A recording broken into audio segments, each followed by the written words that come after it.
Hey guys, tonight we're going to travel backward in time, farther than the pyramids, way beyond the first farmers, deep into the Ice Age. This is a place where you probably wouldn't survive for 5 minutes without a mammoth fur coat and a very, very stubborn will to live. Just imagine it. Your breath fogs up the second it leaves your lips. Frost starts to form on your eyelashes.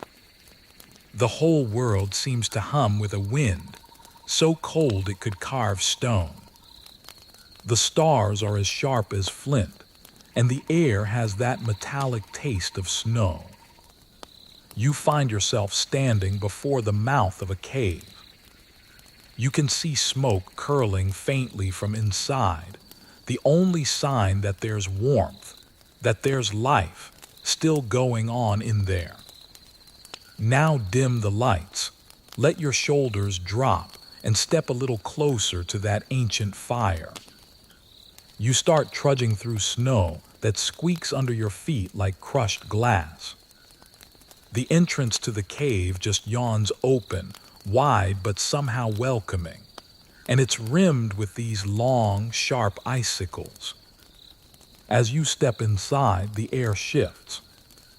It's less cruel in here, and it's tinged with the smell of smoke, damp stone, and the faint musk of animal hide. This is the shelter our ancestors found, a place carved by rivers that are long gone now, adopted by these clever, stubborn creatures who simply refuse to die out. And you know, archaeologists are still finding traces of them. Ceilings blackened from ancient fires, little fragments of bone, tools carved by hand. You have to crouch low as you move, feeling the floor slope gently downward. Every single drip of water echoes like a slow, steady heartbeat. It's a strange feeling, how quickly your body just accepts the dark, like it's coming home. Your eyes start to adjust to the soft glow of the hearth up ahead.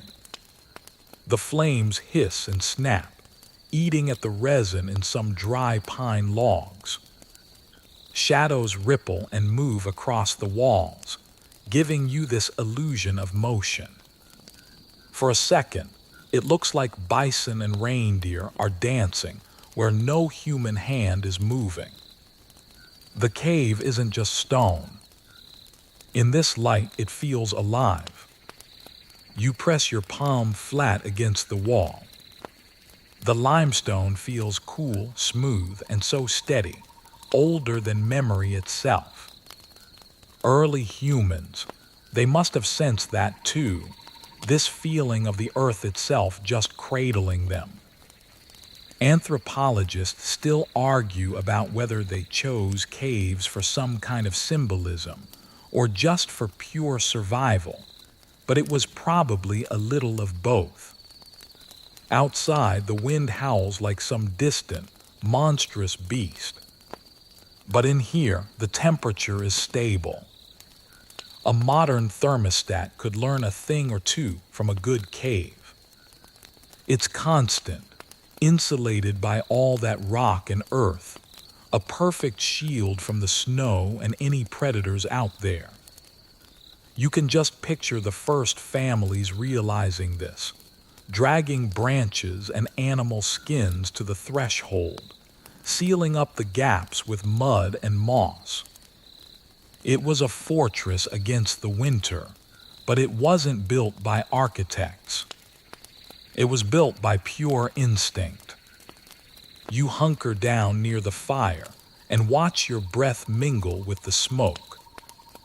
It smells of pine resin, of damp fur, of the soot that stains everything a ghostly gray. That scent might seem unpleasant to us now, but for them, it was the smell of safety itself, a kind of chemical lullaby. They breathed in smoke and warmth, the complete opposite of that cold, empty world outside. There's something so profoundly human about that, isn't there? That need to transform discomfort into comfort, to find some softness where nature offers you nothing but hard edges. You hear a little movement behind you, the rustle of a hide, a low murmur, maybe a child who's half asleep. The small group stirs around the flames. A woman adds another log to the fire, sending sparks spiraling up into the darkness. Just that sound alone feels protective. No one here speaks much. Breath is just too precious to waste. A man nearby is sharpening a bone point, slowly, rhythmically, until even that scraping sound seems like part of a lullaby. On nights like this, silence and repetition were like medicine for the mind. Historians still debate whether language first developed around the firelight, through stories, or just through the quiet companionship of shared survival. Either way, something about this warmth made words feel worth the effort. You start to think about the very first person who realized this cave could hold onto heat.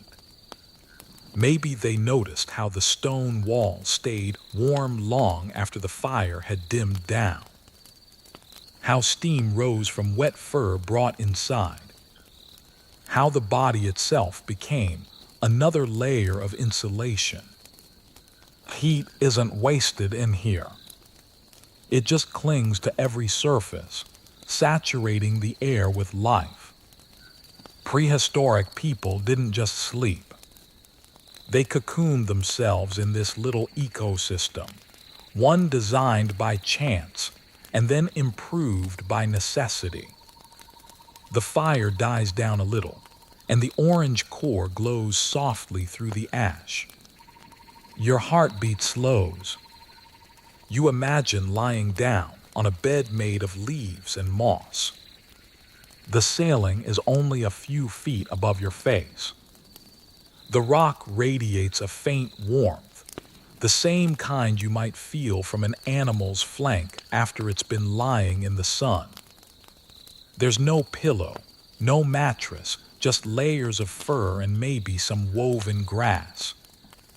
And yet, studies of their skeletal remains show very few signs of chronic back pain. It seems your ancestors had posture that was perfected by necessity. Maybe they slept so deeply because they lived so intensely. Every day was a cycle of hunting and gathering, guaranteeing a kind of exhaustion that our modern screens just can't replicate. A drop of water lands near your head, and it startles you for a moment. But then you start to notice the rhythm. Plink, pause, plink. The cave leaks, sure, but even that sound becomes familiar, almost soothing. It's like a natural metronome for your breathing. Prehistoric people didn't need white noise machines. They had the steady percussion of the earth itself. Imagine lying there, all wrapped in pelts, your muscles loose, knowing that tomorrow you're going to need every single ounce of energy all over again. Somewhere deeper in the cave, you think you can hear the faint echo of voices. They could be real, or you could be imagining them. It doesn't really matter. Maybe they're from another group, just tucked into a nearby chamber, their laughter drifting through these narrow corridors. The thought of other people being nearby is a comforting one. In this frozen world, community is a form of insulation, too. A single person might freeze out there, but a group creates its own microclimate of warmth and belonging. You close your eyes. The firelight still flickers through your eyelids, all red and gold. Fire has a way of just whispering time away. Thousands and thousands of winters ago, someone else lay just like this, gazing into the same kind of flame, dreaming of food, of sunlight, maybe dreaming of the very summer that you take for granted. In the grand sweep of history, their breath, your breath, it's all the same rhythm, just repeated endlessly in the human story. Your mind starts to drift. The darkness feels soft now, not menacing at all. You're inside the planet itself, tucked away beneath layers of stone that have seen glaciers come and go. Somewhere high above you, the snow is getting thicker, muffling the whole world into silence. But down here, the air just hums gently with life. It's the heart of a temporary civilization, flickering away in orange light. It's humbling when you think about it, isn't it? We've built skyscrapers and soft beds, and yet none of them offer the same certainty against the cold that this cave once gave. In this place, survival and sleep were the same act. You breathe, you rest, you endure. Every sigh, every shared blanket, every single spark of fire was an act of defiance against extinction. So, as the flame sinks low and the shadows stretch long, just picture yourself curling deeper into the warmth. Your muscles are unwinding, your mind loosening up like thawing ice. Outside, winter rages on. But in here, you drift between waking and dreaming, a place where survival feels like a lullaby, and history is breathing right beside you. The cave almost seems to hold its breath. You can feel it, that stillness between the crackles of the fire, the deep hush of rock that has witnessed millennia. This is where the whole idea of home was born, long before we had walls or doors. The cave isn't just a shelter from the wind and from claws. It's a womb carved right out of the planet itself. You crawl a little farther in, feeling the air shift from icy to just faintly damp. The temperature starts to level out, like a deep, slow heartbeat.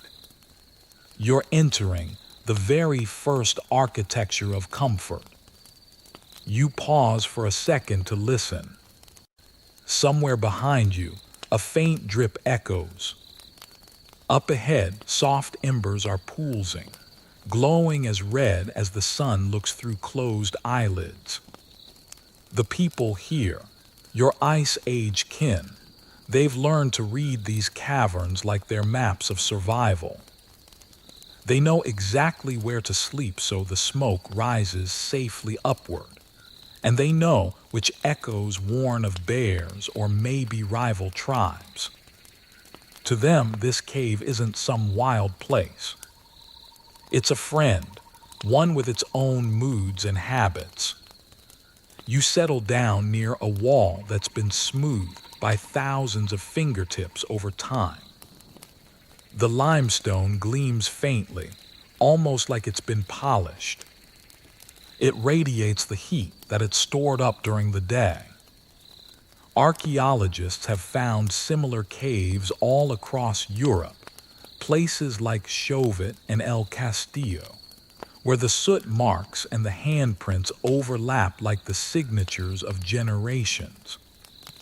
It's a known fact that some of these caves were occupied for hundreds of years, reused by families who likely returned each and every winter to the same comforting darkness.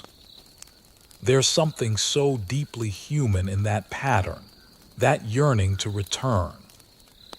You can almost imagine a prehistoric mother tracing her palm against the very same spot that you're touching now, whispering to her child that the stone remembers them. The idea might sound poetic, but early people, they might have believed it literally.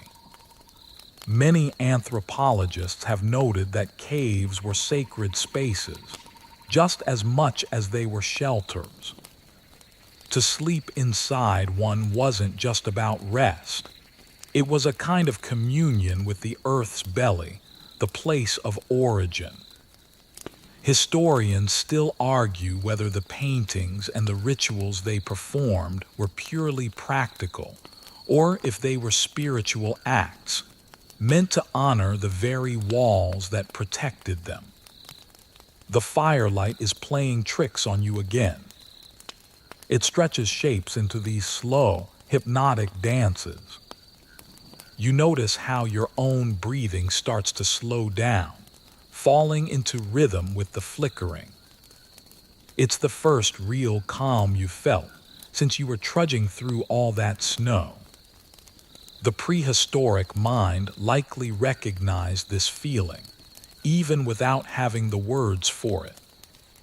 Caves induce a sense of safety through their stillness, and by dimming the senses. The human nervous system, which is always tuned for danger, finally gets to ease up when sound is muffled, when light is low, and when solid walls enclose the edges of the unknown. Now imagine lying against that stone, wrapped up in furs. Your own body heat radiates into the wall, and the wall gives a little of that heat right back to you. It's a primitive feedback loop, a kind of comfort that's built on reciprocity. This is the earliest form of environmental design you can imagine. Modern architects, they study airflow and insulation. Your ancestors mastered it all with just their instinct. They understood that the back of the cave stays warmest in the winter and coolest in the summer. That's not some romantic myth either. It's a measurable fact. Even now, caves maintain these near constant temperatures all year round, hovering around 10 degrees Celsius or 50 degrees Fahrenheit. In many regions, the air feels moist on your skin, and it carries the faint metallic tang of minerals. Somewhere above your head, water is seeping through tiny fissures in the rock, adding these trace scents of earth and algae to the air. It's not unpleasant. In fact, it smells like life just continuing on. You think of our modern humidifiers and air purifiers, yet here, it's all self-regulating. It's just the slow, steady breathing of stone. Here's a quirky little tidbit for you. Some researchers believe that the negative ions produced in natural caves might have subtly influenced mood, promoting that sense of peace that early humans associated with these sanctuaries. Whether that's real science or just wishful thinking, the effect feels real enough in your imagination. The clan's fire pops again. Sparks drift up into the blackness and just vanish. You realize that this isn't just a roof over your head. It's a cocoon for all of your senses. Every sound is softened in here. Every movement is muffled. It's no wonder that prehistoric people slept more deeply in here than they ever did out in the open. Out in the wild, the wind and the predators kept their nerves stretched taut. But inside, these walls became extensions of their own skin, boundaries that marked the edge of safety. Someone near the hearth shifts, murmurs something, and pulls a fur tighter around them. Their breathing evens out again. You glance over toward the entrance, which is half sealed with brush and hide. A faint blue glow seeps through the gaps, marking the advance of the night. The wind outside is still fierce, but its roar feels far away now, like ocean waves when you're safely inland. You try to picture how they would arrange themselves each night. The elders were likely closest to the fire, with the children tucked between the adults and the hunters positioned at the edges. Their positions weren't random at all. They mirrored the social order and their strategy for protection. It's a mainstream historical fact, really. Evidence from the patterns of hearths in prehistoric sites shows these concentric circles of living. The fire is at the center, with sleeping and working spaces radiating outward from it. It was a design that was born of necessity, but it was also born of intuition. Your thoughts start to wander to how this living architecture might have shaped the mind. To sleep so close to other people, hearing every sigh, every single breath, it must have trained empathy itself. Survival required an awareness not just of the threats outside, but of one another's rest. A cough astir, a muttered nightmare, all of it was shared. It's an intimacy that we've mostly forgotten, hidden away behind our drywall and our solitude. You wonder if they ever feared the dark parts of the cave. Surely there were sections that they avoided, tunnels where bats stirred, places where echoes distorted sound into these ghostly moans. And yet, even that fear had its function. It kept them near the warmth, near the familiar glow of the fire. Fear defined the boundaries, and those boundaries defined their comfort. Maybe that's the real origin of bedtime rituals. The simple assurance that someone had tamed the shadows, at least for the night. You lie down on the fur bedding they've prepared for you. It's made of layers of grass, moss, and animal skin, all stitched together crudely but very effectively.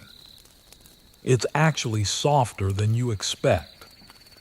The air carries this sweet, musky odor of dried herbs. Perhaps they scattered something to deter insects, or maybe even spirits. There are no chemicals, no plastic, just nature's own fabric softener. And as you exhale, you realize that these people didn't just go camping. This was their daily life. Sleep wasn't some kind of leisure activity. It was recovery from the elemental struggle that daylight always demanded. Somewhere deeper in the cave, a baby starts to fuss, but then it quiets as its mother begins to hum. The melody is low and repetitive, almost like breathing itself. You close your eyes, and you picture generations of mothers doing the exact same thing. That sound, a soft human voice against the wind, may have been the very first lullaby. Maybe the cave itself amplified it, letting it resonate gently through the stone, a shared heartbeat for the whole clan. Scholars still debate whether early humans ever truly felt safe, or if they just felt less unsafe, but it hardly matters in this moment. The contrast between the deathly cold outside and the radiating warmth within must have triggered a kind of joy so profound that it bordered on the spiritual. The first concept of gratitude might have been born right here. Just the relief of warmth, of stillness, of life continuing on for one more night. And so, as the firelight dwindles, You can almost sense the cave itself exhale. Condensation starts to bead along the ceiling, glowing faintly in the last of the light. You imagine time passing, the snow piling deeper and deeper outside, while inside, breath and heartbeat just continue on. The stone remembers every sigh, every flicker of the flame. It is, quite literally, the memory of human comfort taking form. You close your eyes, and you let that memory wrap around you too. The cold can rage, the world can freeze over, but inside this cradle of stone, sleep blooms like firelight, steady and ancient. The fire has settled into a glowing bed of embers. Its soft orange light pulsing like the world's first heartbeat. You feel the heat on your face, the faint brush of smoke against your skin. It doesn't sting, it soothes. Your eyes follow the shadows it casts. Long swaying shapes that crawl across the cave walls, merging and separating like half-remembered dreams. Fire was more than warmth to the people who lived here. It was the planet's first lullaby. You sit close enough to hear the wood sigh as it breaks down. The crackling is hypnotic, almost musical. You imagine those sounds echoed in 100 other caves across the Ice Age world. Long before clocks, firelight dictated time. When the flames burned high, people talked, repaired tools, told stories. As the light dimmed, their voices slowed and sleep crept nearer. Most researchers agree that this nightly rhythm, the fading of light into quiet, helped shape the first consistent sleep patterns in human history. It's strange to think of your ancestors mastering something so fundamental. Not just how to make fire, but how to live by its rhythm. The body learned to wind down with the smoke, the mind to follow its dimming light. The relationship between fire and rest became instinctive. When the flames danced, so did the brain. When they waned, the eyes followed, drooping. Modern sleep scientists might call it circadian alignment, but to those cave dwellers, it was simply the earth telling them, rest. Now you stare deeper into the coals. Every flicker seems alive. Light wavers across the walls, and with each shift, painted bison seem to move. Horses appear mid-gallop. You can almost see why they might have believed the walls themselves breathed with spirit. There's a curious idea. Some anthropologists propose that firelight helped train early imagination. The constant flickering could have turned the brain inward, sparking hallucinations or creative visions. In that sense, the first dreams might have been born right here between shadow and flame. An odd little discovery supports that thought. At several cave sites, archaeologists have found deliberate arrangements of stones near hearths, like miniature circles, perhaps used to hold small fires that flickered near sleeping areas. They weren't for cooking. They were for watching. People may have stared into those little flames until the boundary between reality and dream began to dissolve. The warmth was real, but what the mind saw in that trembling light belonged to another world. You glance around the chamber now. Most of the group has drifted into a kind of half-sleep. Some recline against the walls. Others curl under furs. A few still watch the fire. The soft rhythm of breathing fills the air. The occasional snap of a log makes one or two stir, then settle again. It's peaceful yet alive, a pulse of shared existence. Imagine yourself in their place. The darkness outside presses like an ocean, but here light pushes back. The fire becomes both shield and storyteller. You wonder what they thought it was. Spirit, tool, or creature? There's no definitive answer. The academic world remains divided over how early humans conceptualized fire as a gift stolen from the gods, as later myths suggest, or simply as a natural ally discovered by chance. Whatever they believed, their nightly rituals around the hearth turned fear into fascination. The smoke drifts lazily toward the ceiling, curling into patterns that fade into the rock's shadowed vault. It smells richy pine, fat, and resin.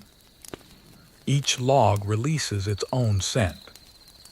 Those smells would have told the prehistoric sleeper everything they needed to know.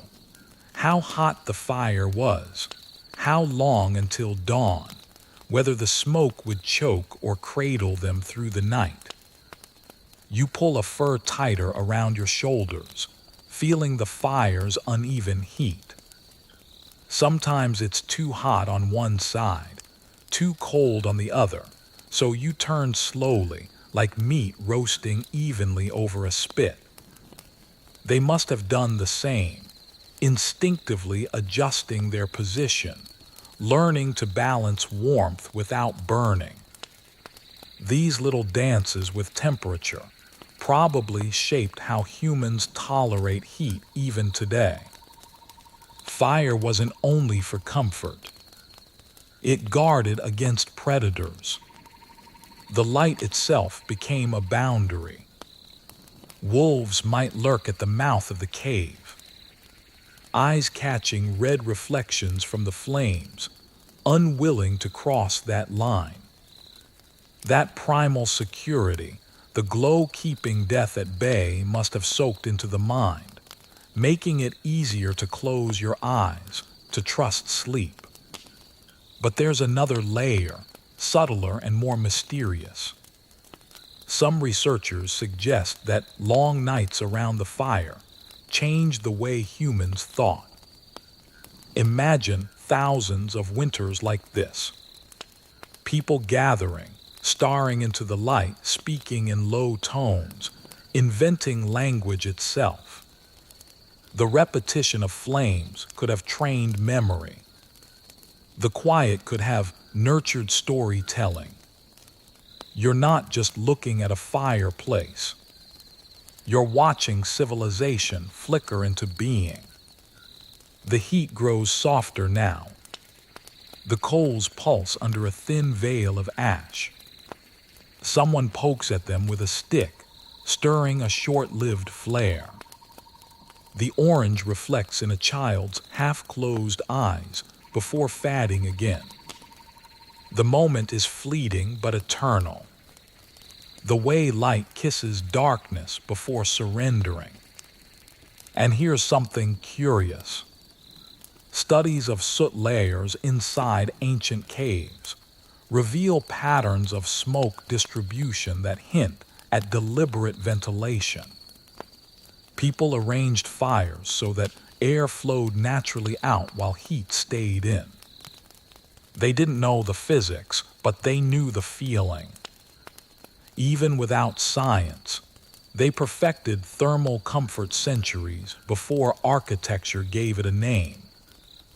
It's easy to romanticize these nights, but think of the reality too. The smoke made their eyes water. The air was thick, heavy. They coughed, wiped soot from their faces.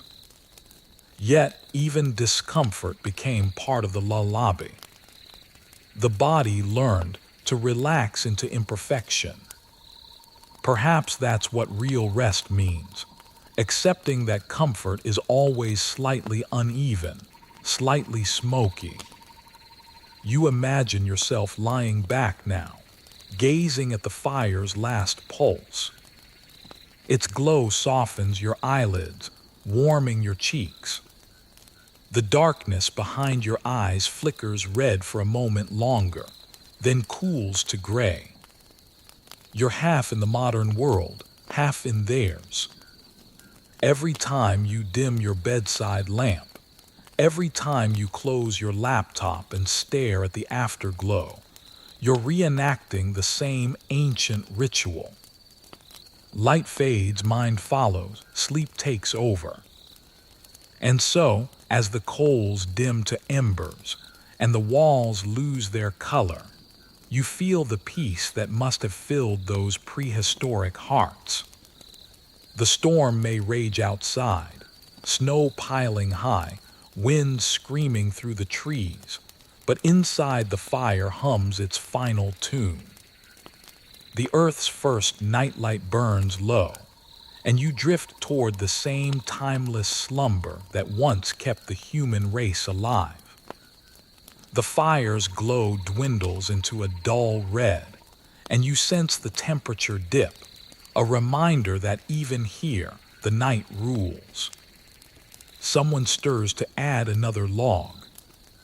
But before they do, you notice the way everybody curls instinctively tighter, pulling furs and hides close. Warmth in this world isn't a luxury. It's a strategy. You reach down and feel the ground beneath the bedding. Layers upon layers of carefully arranged material. At first glance, it looks like a mess of fur and grass. But it's a masterpiece of survival design. According to findings from several cave sites in South Africa and France, early humans layered dry grass, moss, and animal skins to create primitive mattresses. Beneath the furs, they sometimes added aromatic plants, wild mint or camphor to repel insects and sweeten the air. Not bad for a people who didn't even have soap. You kneel closer, brushing your hand across the surface. It's springy, faintly oily from repeated use, and surprisingly warm. The hides above it, thick mammoth skin, reindeer pelts, maybe even bear skin, carry a musky animal scent that would make any modern camper wrinkle their nose. But for them, that smell meant life. The heavier the fur, the safer the night. Archaeological evidence shows that these hides were stitched crudely with bone needles, each piece overlapping like shingles to trap heat. The result was a layered cocoon that could endure winters brutal enough to turn breath into crystals. You sink down onto the bedding, feeling how it molds beneath you. The combination of fur and moss gives a natural cushioning effect, soft yet stable. It's easy to see how the body would relax into this arrangement.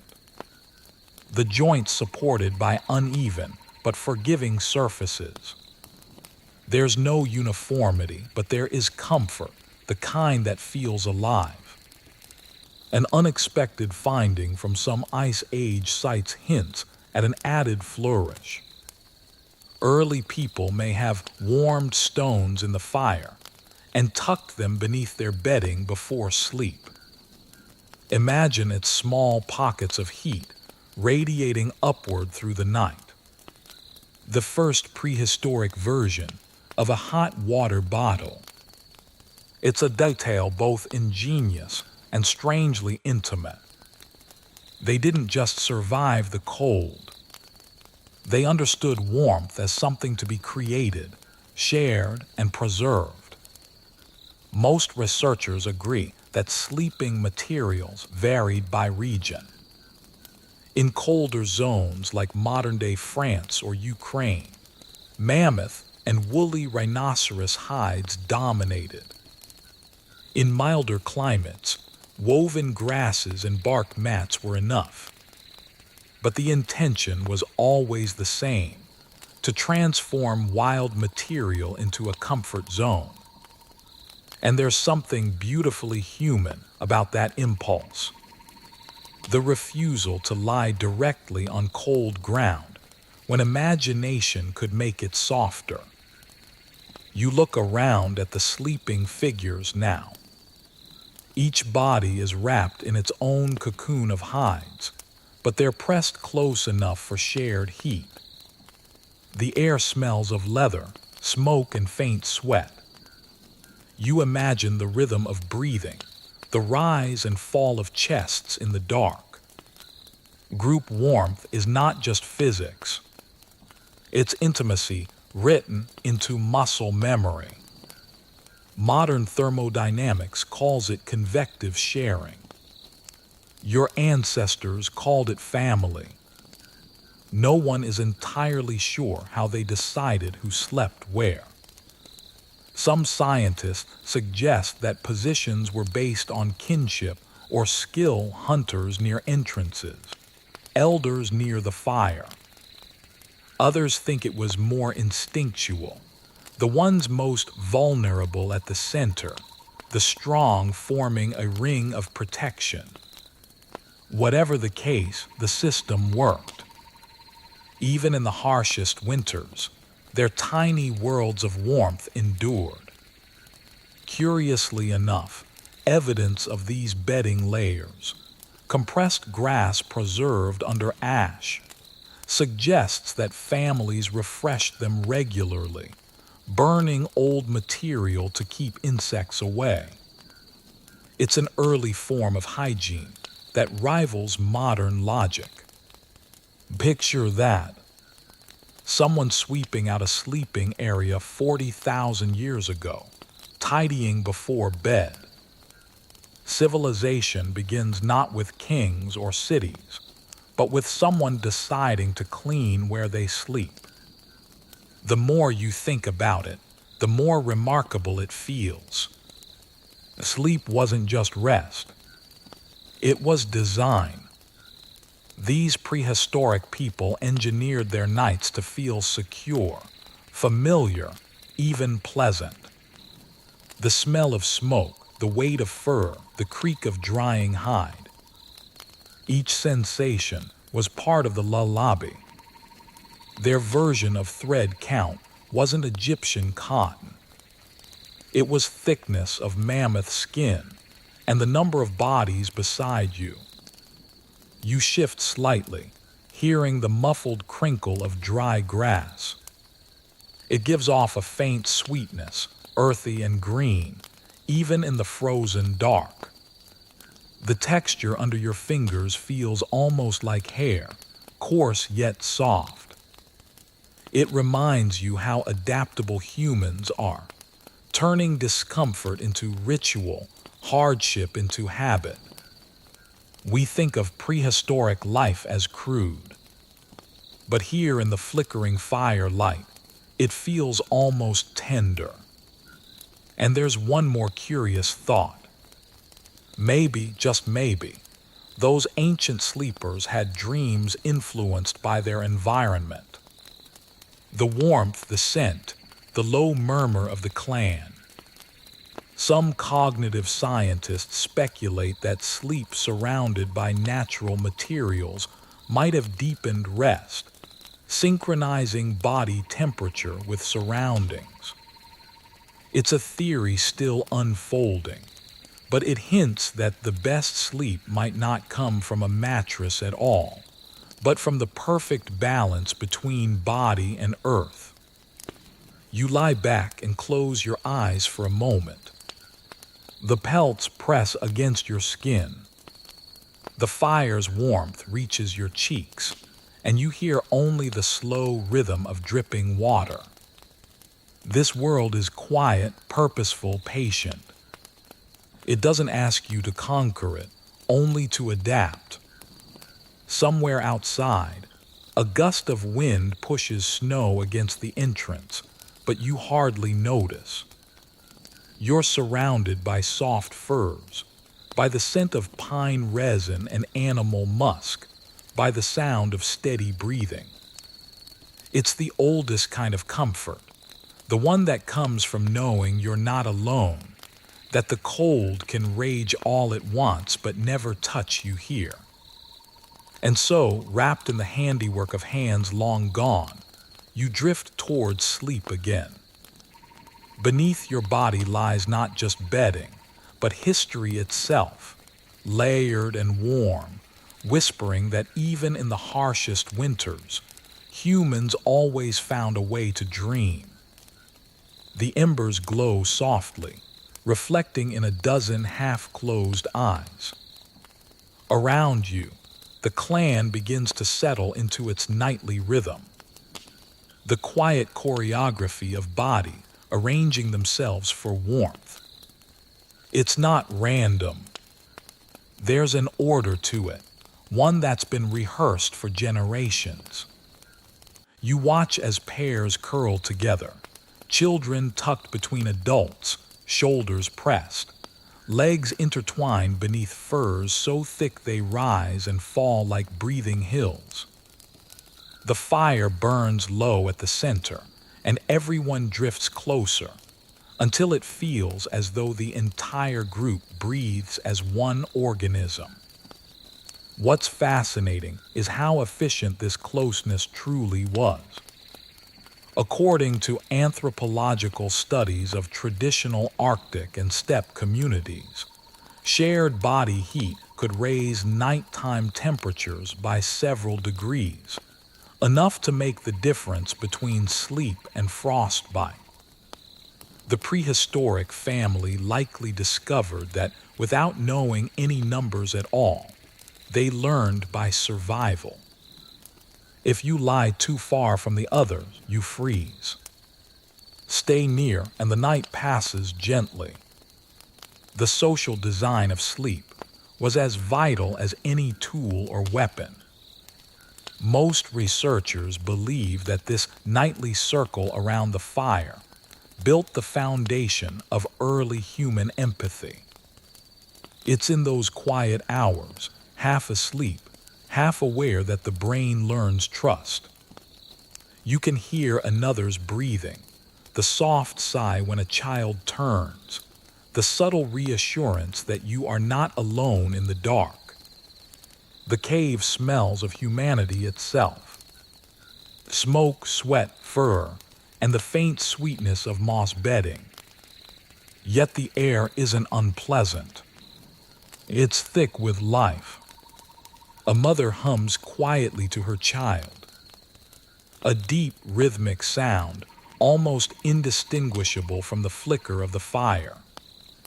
You can imagine that sound rippling through generations, shaping the first language of care long before words like love existed. Somewhere behind the circle, a hunter shifts. His hand rests near a flint spear, just in case. Even in sleep, he listens. The faintest crunch of snow outside might wake him.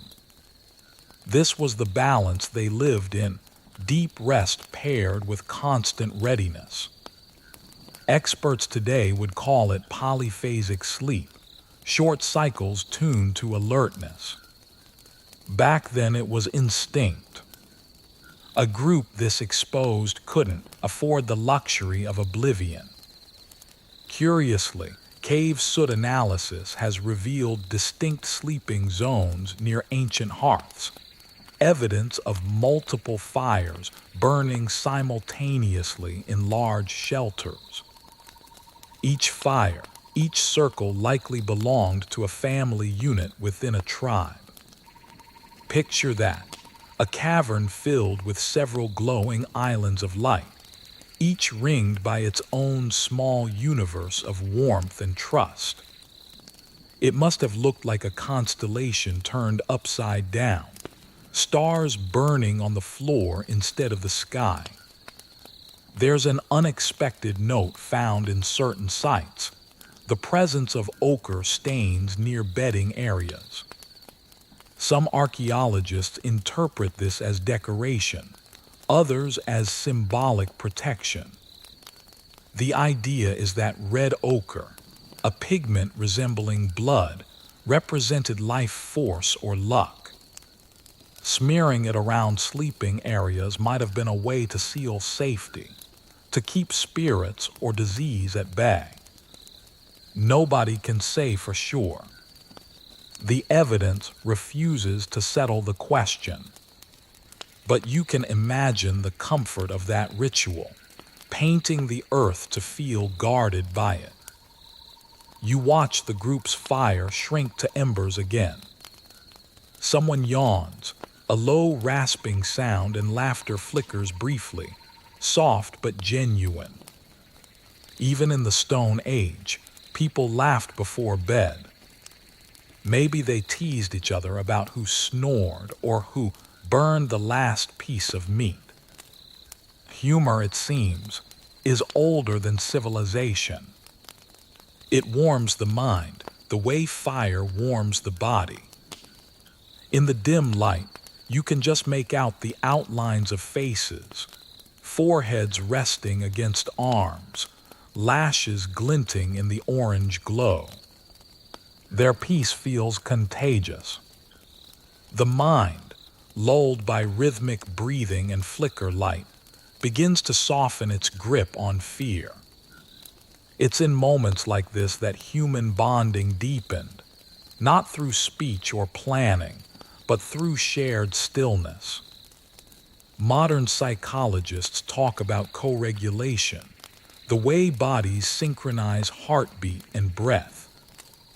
These cave sleepers discovered it long before we named it. One man, older, murmurs something to the group, a soft grunt that might be a reminder or a blessing. Perhaps he's the firekeeper, the one whose duty it is to wake if the flames dim too low. Archaeological layers sometimes show clusters of ash arranged deliberately to restart coals at dawn. That task required vigilance and trust. The firekeeper was both guardian and lullaby, ensuring that warmth greeted the tribe when morning came. Imagine him now blinking slowly, poking the embers with a charred stick, feeding just enough fuel to keep the glow alive. The orange light flares briefly, illuminating sleeping faces before fading again. That balance between rest and alertness might be the most ancient human skill of all. As you lie there, you can almost feel the subtle warmth radiating from others. Your shoulder touches someone's arm, their breath mingling with yours. The air vibrates faintly with shared heat. In that darkness, individuality fades. You become part of the group's heartbeat. Every inhale feels communal, every exhale protective. Outside, wind howls, frustrated. Snow clogs the entrance, muting all sound. Inside, time melts. There's no night or morning, only firelight and slumber. Breath and warmth. Somewhere near the wall, a child's small hand grips a parent's fur sleeve. A tiny gesture, but one that has echoed through every generation since. The physical closeness of these nights shape the human psyche more than we realize. When comfort depends on others, compassion becomes survival. The ability to soothe, to stay near, to share warmth. Those aren't luxuries. They're evolutionary triumphs. It's entirely possible that empathy itself was born beside these fires, inside caves like this one, where a good night's sleep depended on mutual trust. So you settle in among them, feeling the pulse of shared existence. The flames shrink to a faint red shimmer. The smell of smoke thickens and silence deepens. You close your eyes and listen. Dozens of heartbeats hum quietly in unison, as if the whole group dreams together. The air seems to glow heavy with heat and breath and history. And for the first time in this frozen world, you understand what it means to sleep safely, not alone, but surrounded by life. The night grows heavier, and sound takes on new weight. You notice it first in the fire's quiet, the crisp pop of sap inside a log, the sigh as smoke curls toward the roof. Then beyond that, the subtle chorus of the cave. Every drop of water becomes a note, every draft a whisper. The darkness hums with texture, and though your eyes can barely see, your ears bloom open. This is what prehistoric people heard as they drifted to sleep, the deep music of the earth. You sit perfectly still. At first, the cave seems silent. Then, faint layers begin to reveal themselves. The crackle of burning wood, the soft rustle of furs shifting, the rhythmic breathing of those beside you. Farther away, water drips in slow intervals, each one echoing down the stone corridor like a clock with no hands. Beyond the cave mouth, the wind moans through the trees, rising and falling in long, hollow waves. This symphony of small noises would have been the soundtrack of every winter night. Archaeological evidence from known Ice Age dwellings shows that the acoustics of caves weren't accidental. Sound carried differently in these stone chambers, amplifying low frequencies and softening sharp ones. It created a warm, rounded resonance that soothed the mind rather than startling it. Some researchers even suggest that humans chose specific sleeping spots within caves for their gentle echo patterns. They didn't understand decibels or frequencies, but they knew how to listen. It's easy to imagine the comfort that came from those sounds. The faint dripping overhead signaled that snow was melting somewhere, that life still moved. The fires popping meant warmth continued. Even the occasional distant howl of wolves could be reassuring, proof that danger stayed outside. The rhythm of familiar sounds created what modern sleep scientists might call acoustic safety. The mind relaxes only when the environment feels predictable. And in this stone world, pattern was everything.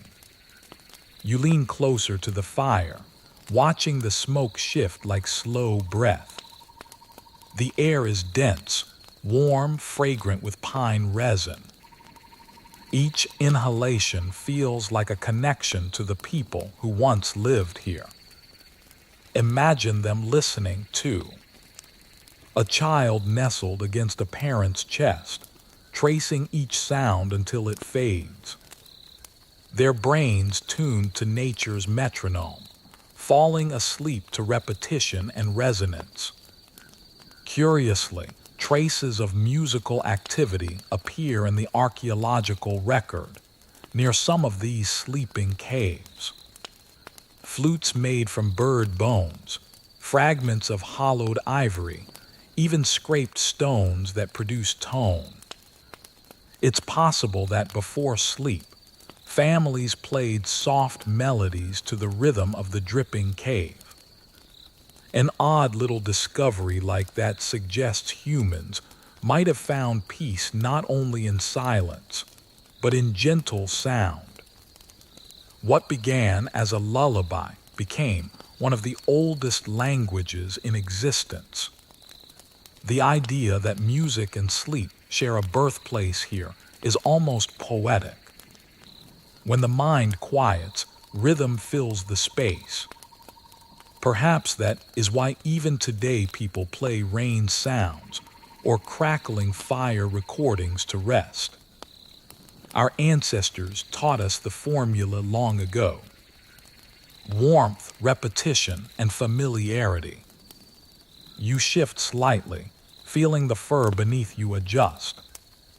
The sound it makes, soft, brushing, layered, is another note in the dark symphony. Someone nearby exhales sharply, then rolls over. The entire chamber changes pitch for a moment as a new rhythm takes hold. Sleep for these people wasn't a static act. It was fluid, moving with breath, with sound, with the life of the group. Outside, the wind gusts again, funneling through cracks at the cave entrance. The sound deepens into a low whistle that seems almost alive. The walls catch it, reshape it, turn it into harmony. It's easy to understand why some early humans may have believed spirits lived within these stones. When the wind spoke, they listened. Whether those whispers brought comfort or caution, no one can be sure. Theories about spiritual acoustics vary, but many archaeologists agree that caves shaped early imagination as much through sound as through image. You close your eyes and let those sounds layer around you. The fire hums. The dripping continues.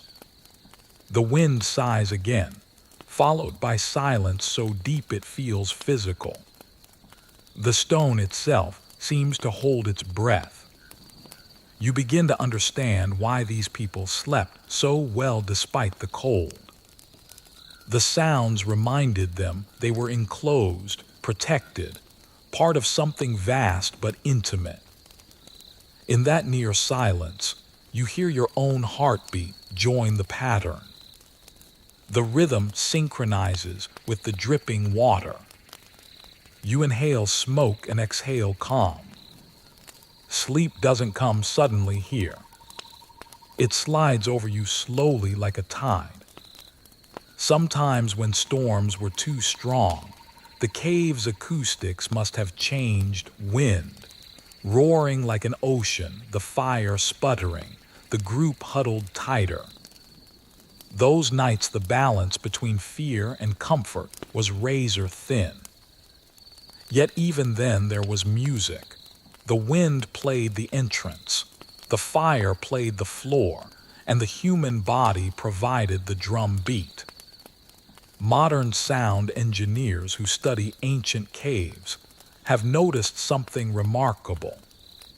Certain chambers resonate almost perfectly with frequencies of the human voice. In other words, when people sang or spoke softly, the cave itself seemed to respond, amplifying warmth while swallowing harsh tones. It's tempting to imagine a prehistoric lullaby echoing through these very walls, wrapping the sleepers in something more than sound, a gentle, vibrating embrace from the earth itself. As you listen now, surrounded by the same natural orchestra, it feels timeless. The noises are simple yet infinite. They connect you backward through all the generations that ever slept under rock and fire light. Each sound, each crack, drip, sigh is both ancient and present, both theirs and yours. And so you lie still, wrapped in fur, breathing in rhythm with the world. The cave's music swells and fades, its tempo slowing until even your thoughts dissolve into it. Outside, snow keeps falling. But inside, the oldest lullaby in history continues to play, coaxing you towards sleep. By morning, the storm has softened into a whisper.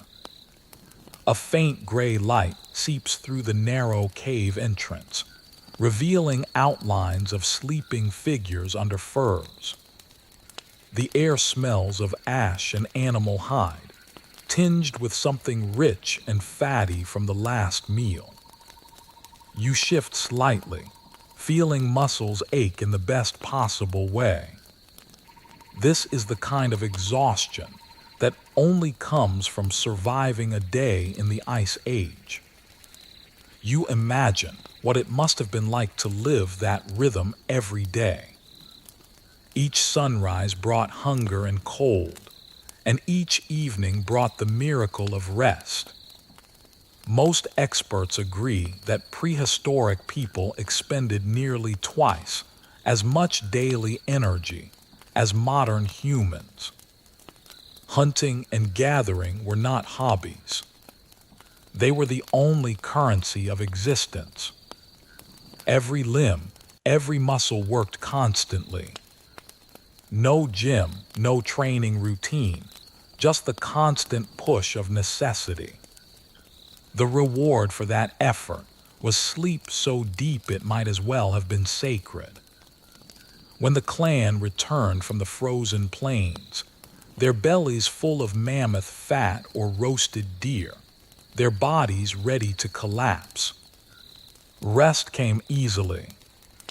It was not something chased with herbal teas or meditation apps. It simply arrived. The line between waking and dreaming blurred in the warmth of the cave. You can almost hear it.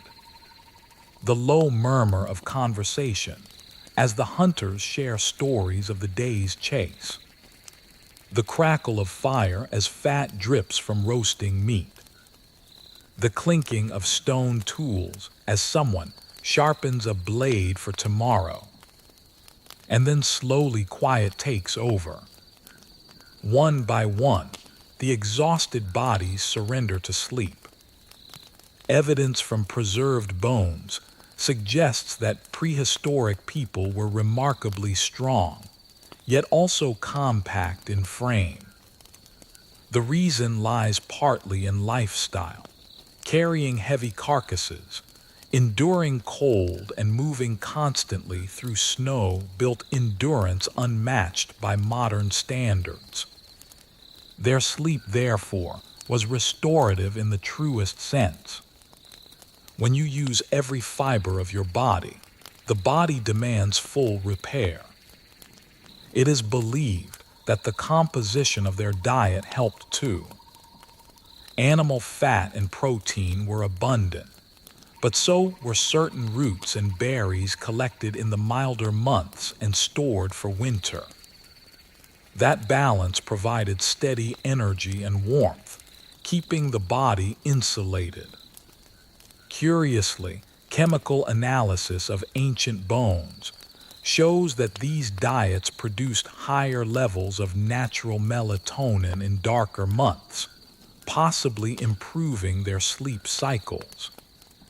Imagine that, nature providing its own night medicine long before pharmacology existed. You stretch in your bedding, feeling the stiffness fade. The warmth from the fire still lingers, trapped in the hides. A thin trail of smoke rises toward the ceiling, and through it, the light of morning turns the air silver. A woman nearby stirs and tosses a few small bones into the embers. The fat pops, releasing a smell that is both savory and comforting. This is breakfast in its earliest form. One fascinating discovery at ancient campsites is the presence of burnt marrow bones near sleeping areas. It appears that before lying down for the night, people would crack open bones and warm the marrow over the fire. They likely ate it as a final meal, but some evidence suggests they left bits of marrow smoldering slowly through the night, releasing steady heat.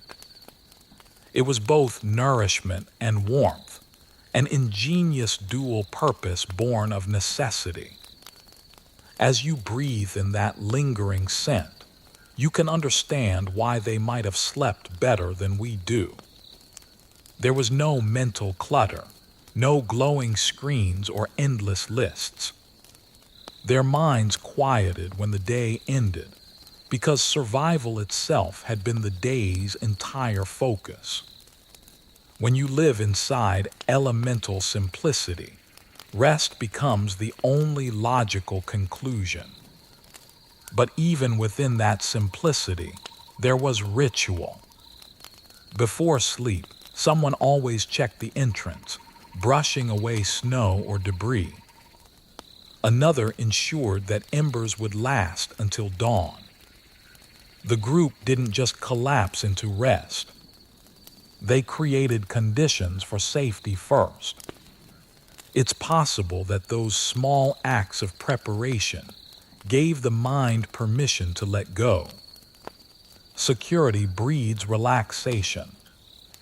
That truth has not changed in 40,000 years. Outside, the wind rises briefly, and you picture the landscape they faced. White plains stretching endlessly, frozen rivers, skeletal trees groaning under frost. The cold would have felt alive, pressing against the world like an animal trying to get in. And yet inside the cave, warmth held steady. The bodies, the fire, the shared breath created a microclimate of peace amid chaos. There is another curious observation from modern studies of indigenous groups who live without artificial light. They tend to experience segmented sleep, two long phases separated by a brief waking period in the middle of the night. During that quiet hour, people often speak softly, think, or simply watch the fire.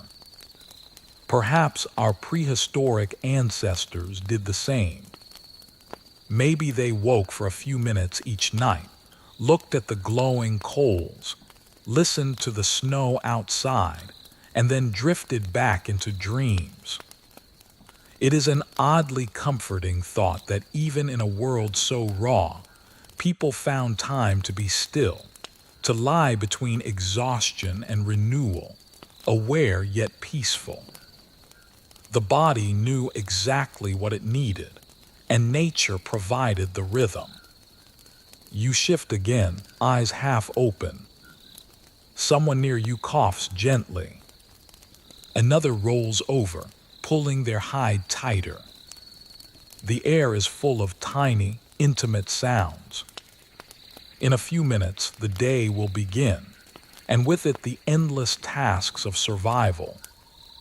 But right now, in this quiet, everything is perfect. The fire gives a small sigh as wood settles into ash. You realize that the prehistoric night was not silent at all, but perfectly tuned. Each sound, each breath, each pulse of warmth wove into a pattern of rest. The kind of deep, unbroken sleep that today feels like a luxury was once the natural state of being. As dawn slowly pushes into the cave, your eyelids grow heavier again. The body, remembering its ancient design, wants to drift back to the rhythm of a world that never rushed. You exhale and let the moment hold you. The day can wait. For now, you share in the most timeless ritual of all, the sleep of those who have earned it. The day fades again into gray twilight, and the cycle begins anew. Shadows lengthen on the cave walls as the sun disappears behind the ridge. You watch as the light slowly cools from silver to blue, then to the faint amber reflection of the fire. In this ancient world, the rhythm of sleep depends not on clocks or alarms, but on the movement of the sky. The body listens to light as though it were music, And the moon in all her moods is the silent conductor. You step closer to the entrance. The snow outside glows faintly under the rising moon. It is bright enough to see by, but soft enough to feel unreal, like walking inside a dream. The prehistoric world had no artificial light, no torches except the fire carried from the hearth. For early humans, night was a living thing, and the moon was its only face. Scientists today know that lunar light affects sleep patterns even now. Yet for those who lived entirely by its presence, the influence was far stronger. When the moon rose full, the world brightened, and the cave seemed to breathe with pale light. People may have woken easily, stirred by the sudden glow. The shadows on the walls shifted, and the mind filled with images.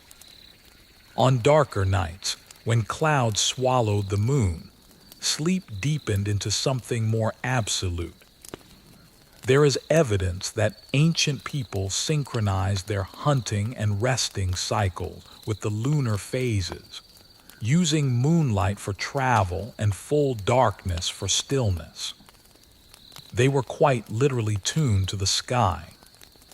Most researchers agree that prehistoric humans experienced a more natural circadian rhythm than we do today. Without artificial light, melatonin rose as soon as twilight fell. The fire's glow provided enough warmth and visibility to prepare food and talk, but not enough to delay rest. The body's chemistry obeyed the cosmos. It must have been like living in harmony with a great invisible clock that never faltered.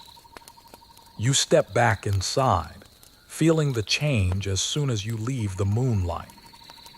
The cave absorbs sound again, absorbs time itself. Someone near the fire tosses in a bundle of dry moss. It flares briefly, throwing gold light across the walls before sinking into a steady burn. Shadows flicker and retreat. The people inside adjust instinctively, gathering closer, eyes reflecting the alternating gold and gray of fire and moon. There is something mesmerizing about how light behaves here. It dances with the walls, softens faces, blurs edges.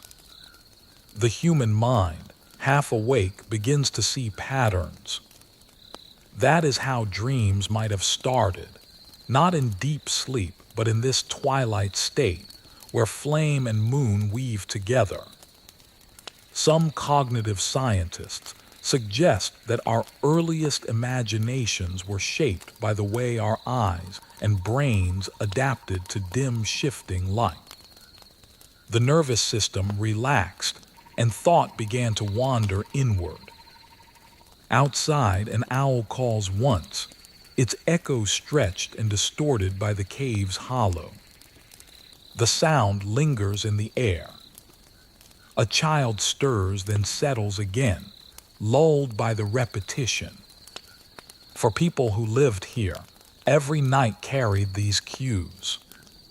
The owl's call, the rising mist, the cooling of the air, all signaled the same truth. It was time to let the world move on without them for a few hours. There is a curious detail observed in certain cave sites. Traces of soot on ceilings suggest that early humans adjusted their fires with remarkable care. They knew how to dim flames deliberately, burning smaller embers at night to reduce both smoke and glare. The goal was a soft, steady glow that would not disturb sleep, but would keep predators away. This delicate balance between light and dark shows a deep understanding of how environment affects rest. Even without language for it, They had mastered the psychology of calm. You picture it now, the cave quiet, fire a faint red shimmer, the moonlight brushing the entrance. Each person in the group positioned like planets around a sun, orbiting the warmth. The pale light moves across sleeping faces, tracing the curve of a cheek, the rise of a shoulder under fur. There is beauty in this balance of shadow and silver. It feels ancient and familiar at once. Modern researchers continue to puzzle over whether early humans dreamed differently than we do.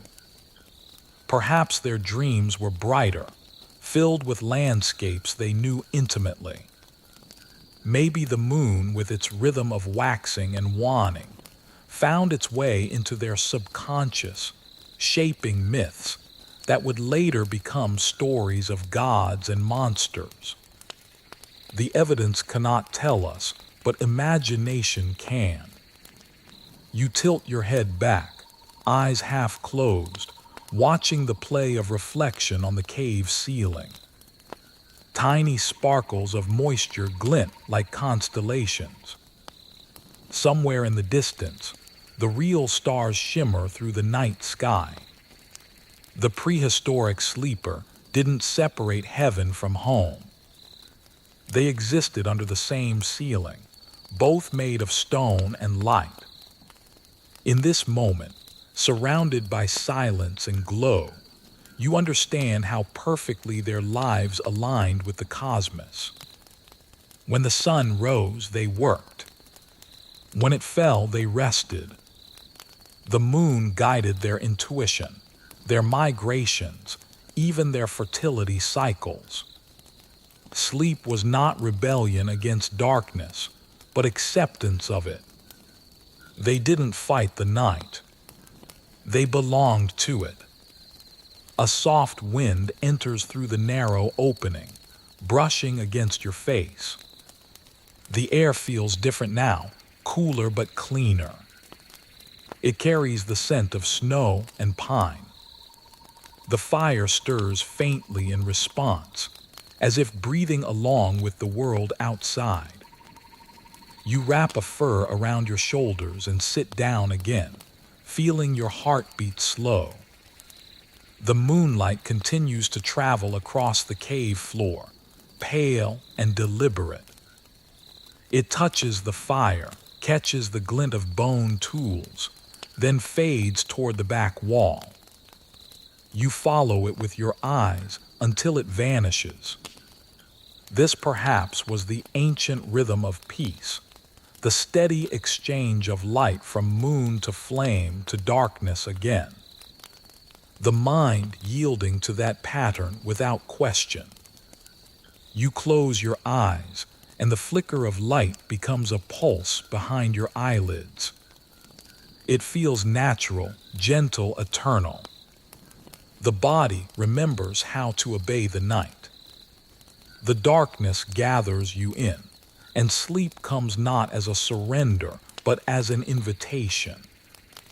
The night is calm, almost sweet. A faint breeze sneaks through the cave entrance, carrying with it the scent of pine needles and cold stone. The fire glows low, and beside it, a line of tiny lamps flicker quietly. These are not candles.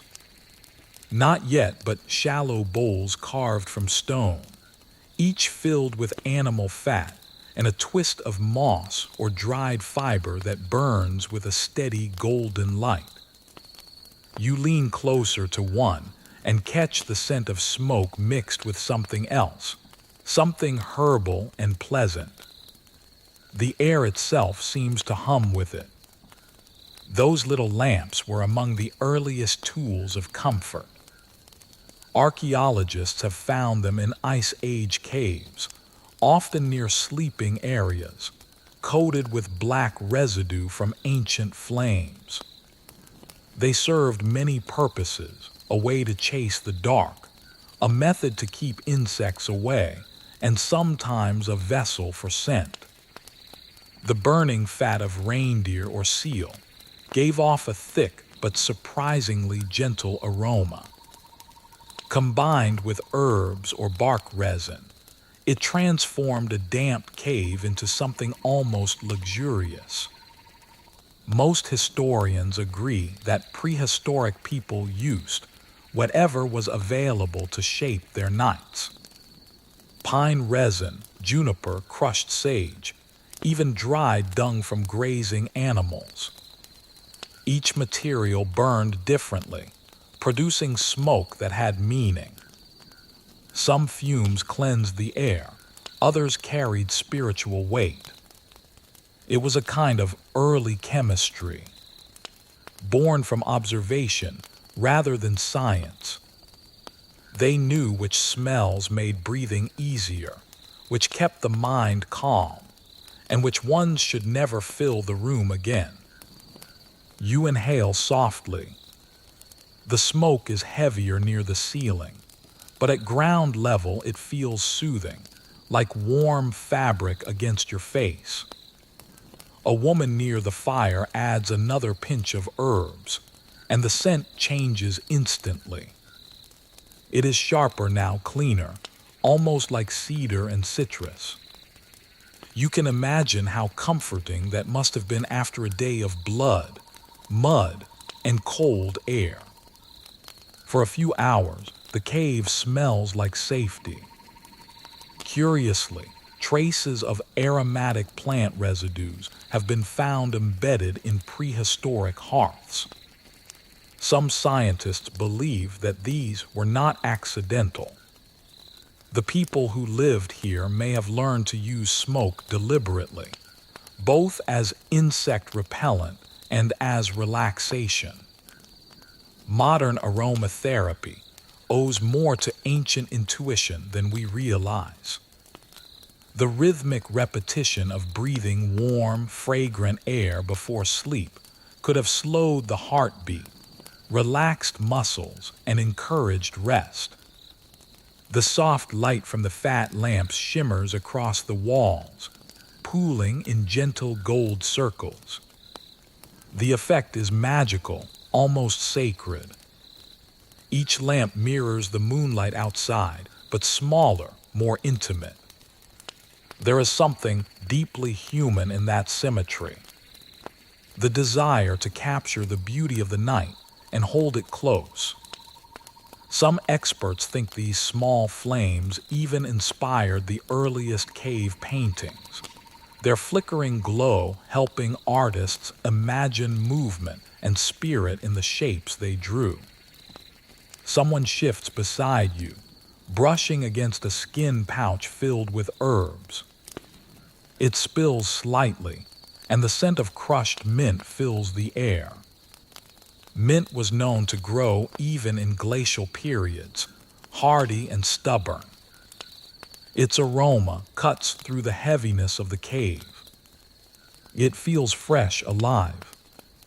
You smile at the thought that thousands of years ago, a person might have crushed those same leaves simply to feel awake for a moment before sleep. An intriguing hypothesis among researchers suggests that the combination of heat, scent, and smoke in enclosed spaces may have affected consciousness. Perhaps mild intoxication came from inhaling plant compounds, or even carbon-rich air. Dreams might have grown more vivid, more mythic. The mind half dreaming by firelight may have been the birthplace of stories about gods, animals, and spirits. The idea remains uncertain, yet it fits the sensory reality of this world. You glance at the fire again.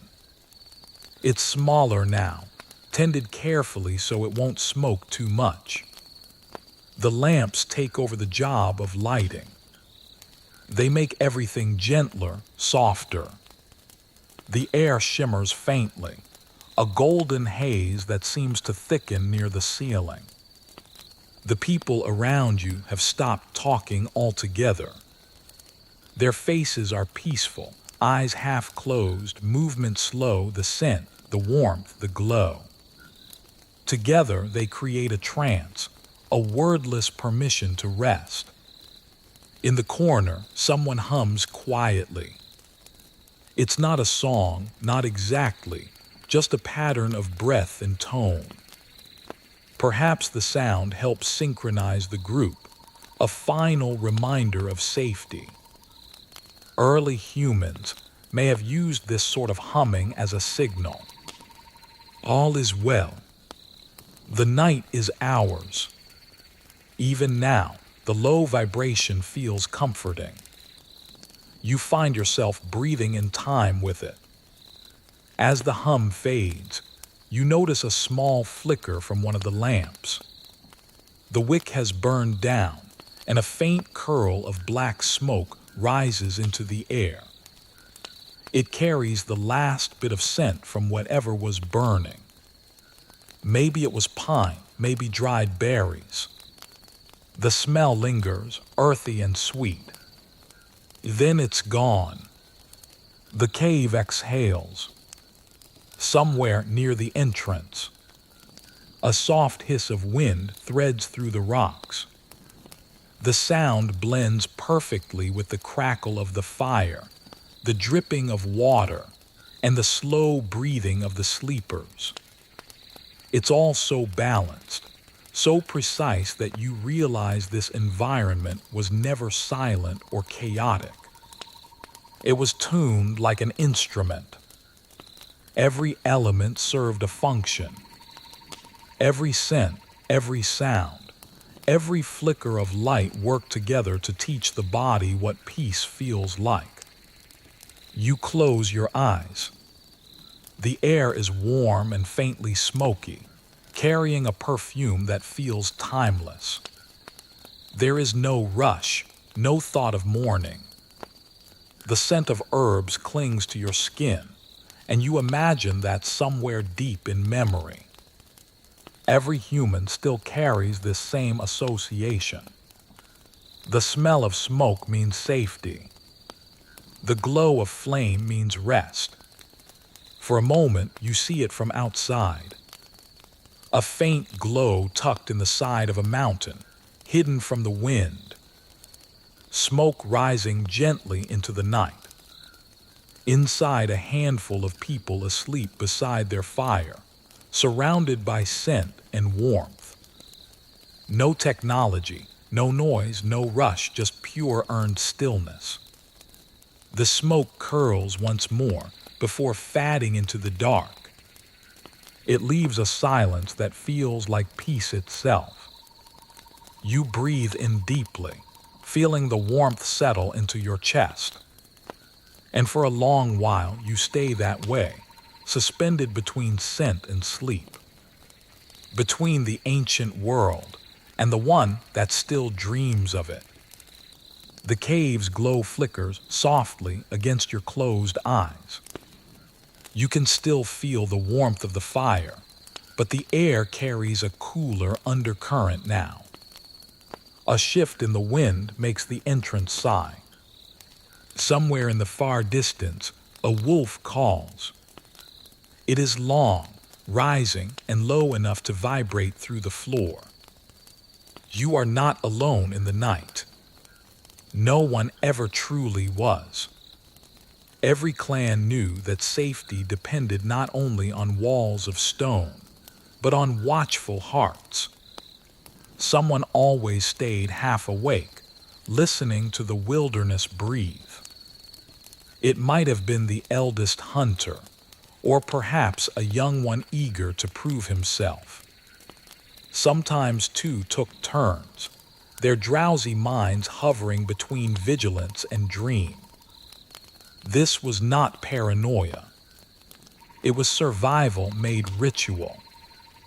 Archaeological evidence of burnt charcoal trails leading toward cave entrances suggests that the fire was not left unguarded. Small piles of embers often appear in shallow pits near openings, as though someone kept a smaller flame alive there to deter animals. Most researchers believe this was the watch fire, tended throughout the night. Its glow cast just enough light to reveal movement outside without drawing predators in. You crawl a little closer to the entrance. The air there feels sharper, colder. Beyond the narrow gap, the snow reflects a faint silvery glow from the waning moon. You can see the blurred shapes of trees swaying under frost. A shadow moves briefly, quick and low, then vanishes into the white. Maybe a fox, maybe something larger.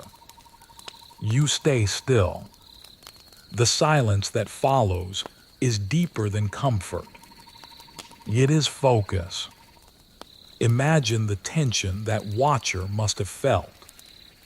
Every rustle of leaves, every crack of ice, a possible danger. The human ear became a finely tuned instrument, capable of sorting sounds, even in darkness. Those who guarded the entrance weren't just sentinels. They were part of the night's architecture. Their alertness allowed the rest of the group to surrender fully to sleep. That fragile trust might be humanity's oldest bond. There's a curious finding from several Upper Paleolithic sites. Clusters of footprints near cave mouths that show people packing back and forth during the night. The prints are often from the same individuals, overlapping in loops. It seems they walked quietly, keeping circulation going, staying awake.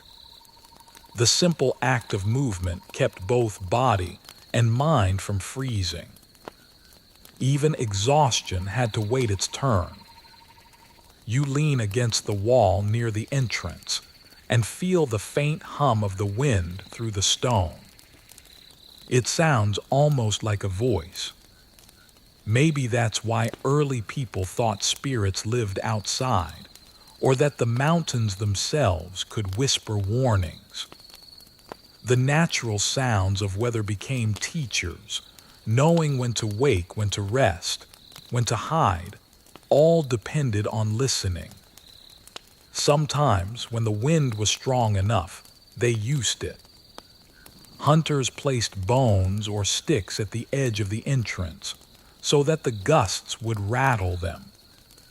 It was the first alarm system, delicate and brilliant. A sudden clatter meant movement outside.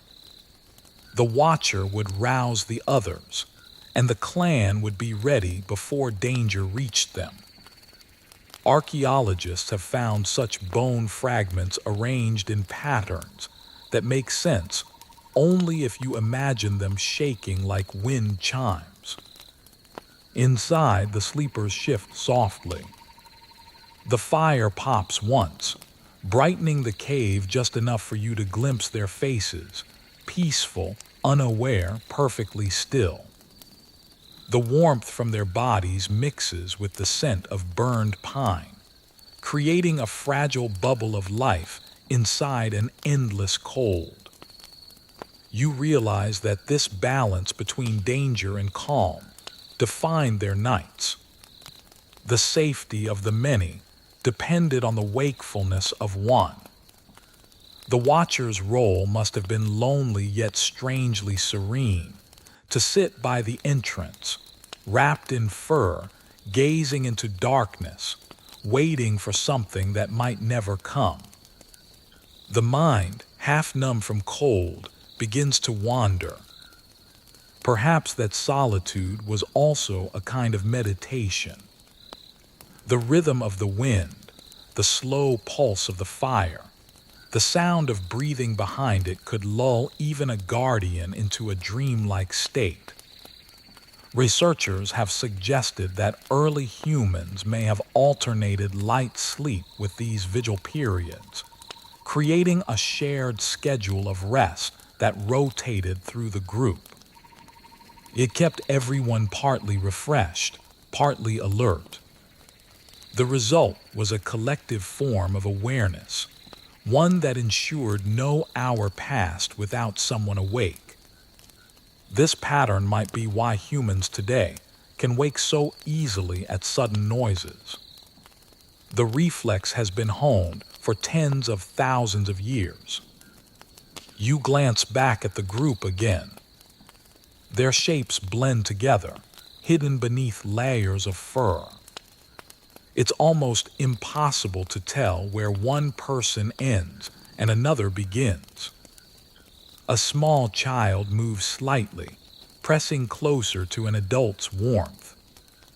That gesture alone carries the entire logic of the species. Protect, rest, trust, repeat. Outside, another howl echoes. This time it is closer but not threatening. The wolves are moving across the frozen plain, chasing the same herds that feed you. Their cries are not warnings but acknowledgments, part of the same great rhythm. The watcher doesn't reach for a weapon. He only listens until the sound fades, satisfied that the danger is distant. When you return to the fire, the watcher's place feels different. The small embers near the entrance cast a gentler glow now. The cold lingers on your skin, but the warmth of the inner cave pulls you back in. You settle down again beside the others, feeling a quiet gratitude for that invisible sentinel who guarded your dreams. As your body relaxes, you think about how trust was built night after night in these caves. Trust in the one who watched. Trust in the walls that held. Trust in the fire that stayed alive, even as snow piled high outside. That invisible faith might be the most ancient inheritance of all, still buried somewhere in every sleeping human heart. The cave returns to silence. The watcher stretches, eyes heavy now, and for a moment even he drifts between worlds, the line between awareness and rest dissolving. Outside the night goes on, endless and cold. But inside, the glow remains steady and human. Morning drifts into the cave like a pale breath. The fire is only smoke now, its ashes still warm, and the scent of char lingers in the air. The clan stirs slowly, stretching under hides, blinking at the dim light creeping across the walls. Their faces are soft, not fearful, touched by a peace that comes from survival. Each one has slept, dreamed, and woke and still alive. You notice how they move carefully, quietly as though the dream world has not fully released them. For these people, dreams are not imaginary diversions. They are messages, glimpses of other realities that blend with the physical world. It is widely accepted among anthropologists that prehistoric communities viewed dreams as real experiences, not illusions. What happened in sleep mattered just as much as what occurred in daylight. The woman who tends the fire gathers ashes into a circle, whispering something under her breath. Perhaps it is gratitude for the warmth that carried them through the night. A man nearby rubs his eyes and begins to speak softly, recounting something he saw while asleep. His gestures are animated, tracing the shape of an animal in the air. Others listen, nodding slowly, their expressions curious but calm. They treat his words not as fantasy, but as report. This act, retelling the contents of dreams, was likely a ritual repeated every morning. It allowed the group to interpret their inner worlds collectively. One person might describe chasing a reindeer through snow. another falling into dark water, another flying above mountains. These weren't just stories. They were signs. Dreams might foretell weather, warn of danger, or bless a hunt. Early humans built entire cosmologies from what their minds conjured at rest. You can imagine it clearly now. The dreamers speaking by the fatting fire, their voices low and rhythmic, their hands drawing invisible shapes in the air. The smoke curls upward, connecting their breath to the cave ceiling, to the unseen world beyond. Maybe they believe that dreams rose into that smoke and lingered there, waiting to return another night. An intriguing clue found in painted caves supports this idea. Some of the most vivid animal depictions appear in chambers where sleeping and dreaming likely took place. Scholars have long debated whether those paintings were created after dreams, as attempts to capture visions seen in sleep. It's possible the artists used the walls not only as decoration, but as memory. The first human attempt to record the dreamscape. You close your eyes and try to imagine what they saw. In that flickering, half-dark shapes could easily shift into living things. The outline of a bison in shadow, a streak of red ochre glowing like fire. Perhaps their dreams and their surroundings blended until there was no clear border between imagination and stone. Modern neuroscience tells us that dreams serve the brain's need to process emotion, memory, and fear. But for these early people, dreaming was sacred dialogue. The hunter's vision of the mammoth might mean luck. The child's nightmare of water might warn of a thawing flood. Every image had weight. The group interpreted these signs together, making decisions that shaped their survival. You think about how comforting that must have been to wake from a strange dream and find a circle of people ready to listen, to help you decipher it. The idea of solitude didn't exist here. Even the mind's most private theater belonged to the community.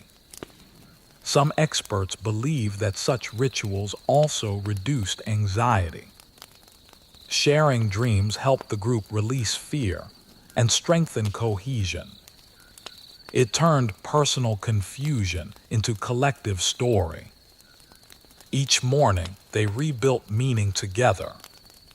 Maybe that's why their nights, no matter how cold, ended with a kind of optimism. They had survived, yes, but they had also imagined. One peculiar discovery from a cave in northern Spain reveals traces of red pigment near hearths, as if people sprinkled color onto embers. The residue suggests a mixture of ochre and animal fat, producing sparks of crimson when burned. No one knows exactly why, but some think it was symbolic, perhaps a way to send dreams skyward as light. The interpretation is uncertain, but the image it paints feels deeply human. You open your eyes again. The group still sits together, listening to the last storyteller.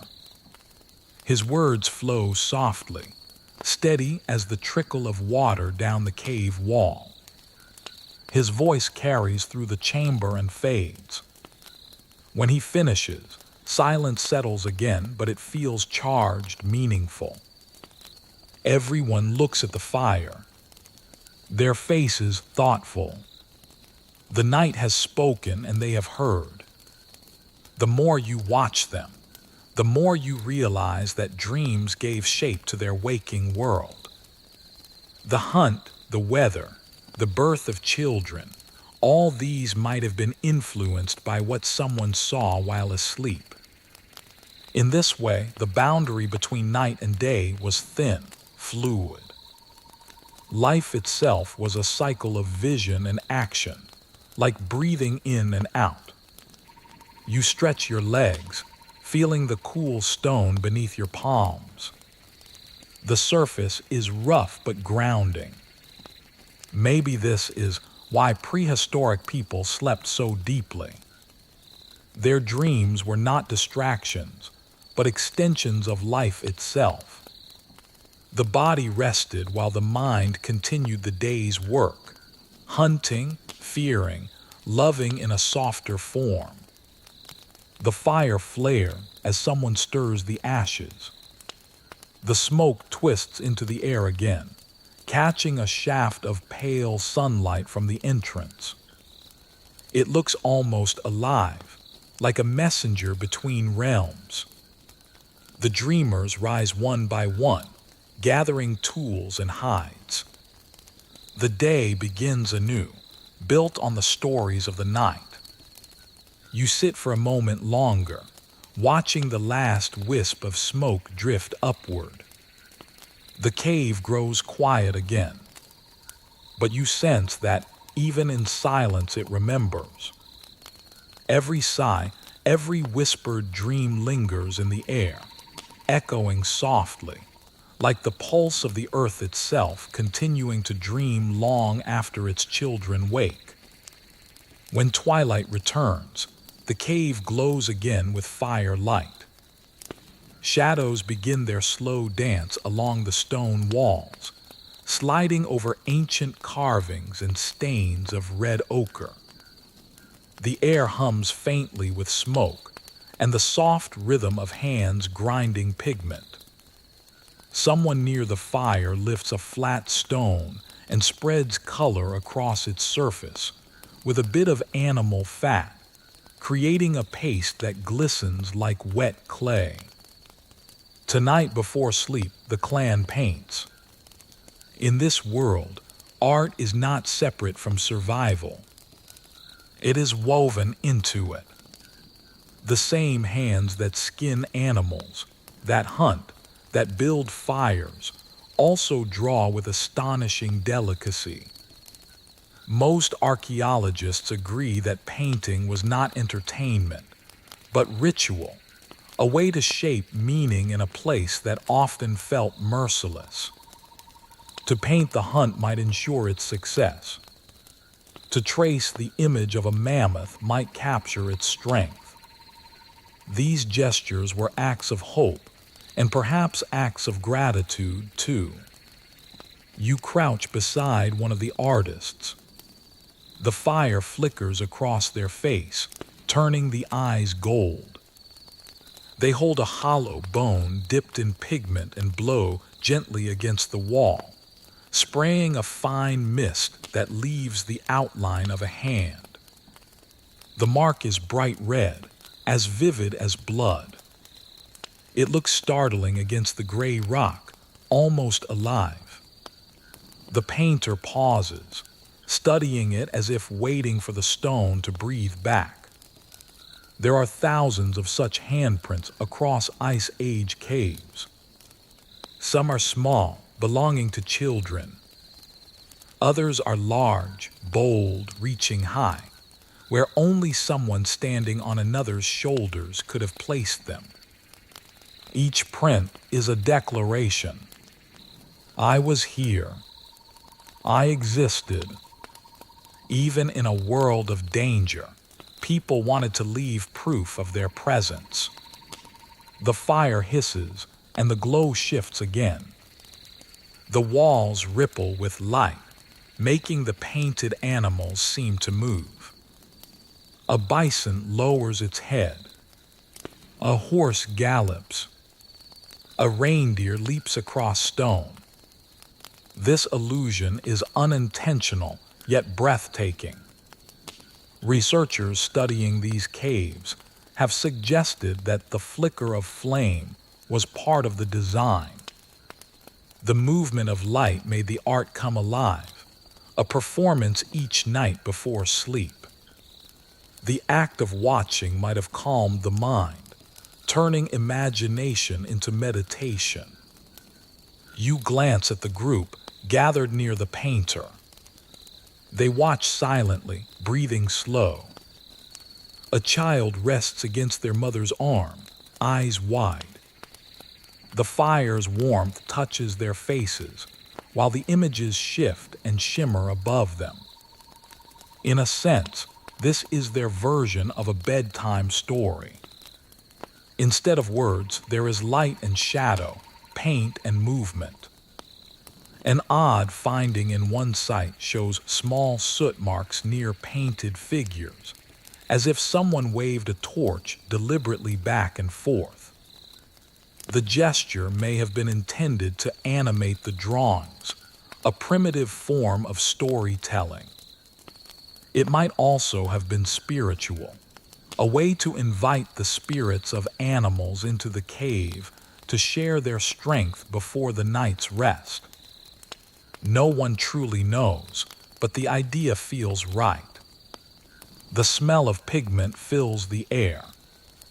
It is earthy, metallic, sharp with iron oxide and clay. Your tongue tastes it faintly as you breathe. The artist dips a finger into another mixture. This one black, made from crushed charcoal and animal fat. They draw lines connecting the shapes, linking animals into patterns that spiral across the wall. It is a language of motion and memory, one that speaks directly to the senses. Most researchers agree that painting at night had practical reasons, too. Daylight rarely reached deep into caves, but firelight allowed control over shadows and intensity. The interplay between flame and pigment gave the images depth, almost texture. Watching these creations in motion could have prepared the mind for dreams, easing the transition between consciousness and imagination. You move your hand across the cool wall. The stone holds warmth from the fire only near its surface. Beneath it is cold, eternal. The contrast between warmth and chill feels almost symbolic, as if the wall itself were a boundary between the living and the spirit world. Some experts think this idea shaped why they painted deep inside caves rather than at the entrance. The deeper chambers were closer to mystery, places where sound echoed differently, and the air felt still, sacred. The painter finishes another line and sits back, breathing hard. The color glows wetly for a moment before darkening as it dries. The group murmurs softly, admiring the new figure. Then, one by one, they settle into their bedding again. The act of painting has quieted them, as though the ritual drained the day's remaining energy. You lie down and watch the fading reflections on the walls. The painted bison seems to drift slowly through the haze of smoke, its outline flickering like the edge of a dream. The rhythmic sound of the fire returns to dominance, steady and low. Someone coughs gently, another person sighs. The night folds over the group like a thick blanket. Perhaps the reason they slept so well was that their minds were emptied of fear by creation. Making something beautiful out of dust and fat might have been the purest form of peace. It gave the illusion of control in a world that otherwise offered none. That sense of harmony between work and rest, between body and imagination, may have been the foundation of human resilience. As your eyes close, you picture yourself tracing a line of paint along the rock. Your breath mingles with the smell of pigment and smoke. The wall seems to pulse faintly, as if alive with the dreams of all who ever slept here. Outside, the wind hums through the valley. Inside, art and sleep blend together, each feeding the other until the distinction between them disappears entirely. The fire burns softly tonight, its glow reaching the far corners of the chamber. The air feels unusually gentle, warmer than the night before. You notice the arrangement of the sleepers more clearly now. Children lie close to the center, wrapped in softest hides, while the elders rest along the outer curve near the walls where the air is cooler but still safe. Between them stretch the hunters and mothers, forming a protective circle around the young. It is not a rule written anywhere, but a rhythm everyone knows. Family in this world is not a matter of words or ceremony. It is a shape, a pattern repeated every night until it becomes as natural as breathing. Modern research on Ice Age dwellings suggests that extended families often slept together in large communal spaces. This closeness was practical, conserving warmth and offering defense. Yet it also nurtured emotional bonds. To survive was to stay connected, physically and spiritually. You watch as one of the elders reaches toward a small child who stirs in sleep. Her wrinkled hand, calloused from years of work, rests gently on the child's shoulder. The movement is slow, tender, deliberate. The child relaxes instantly, sighing once before drifting back into stillness. That touch carries everything human: comfort, reassurance, continuity. In the half-light, you see how faces reflect the same calm expressions, despite the hardships outside. The children's cheeks flush with warmth, their hair tangled but soft. The older ones murmur quietly before silence returns. It feels like the entire group breathes in unison. This simple harmony is what civilization will later name community.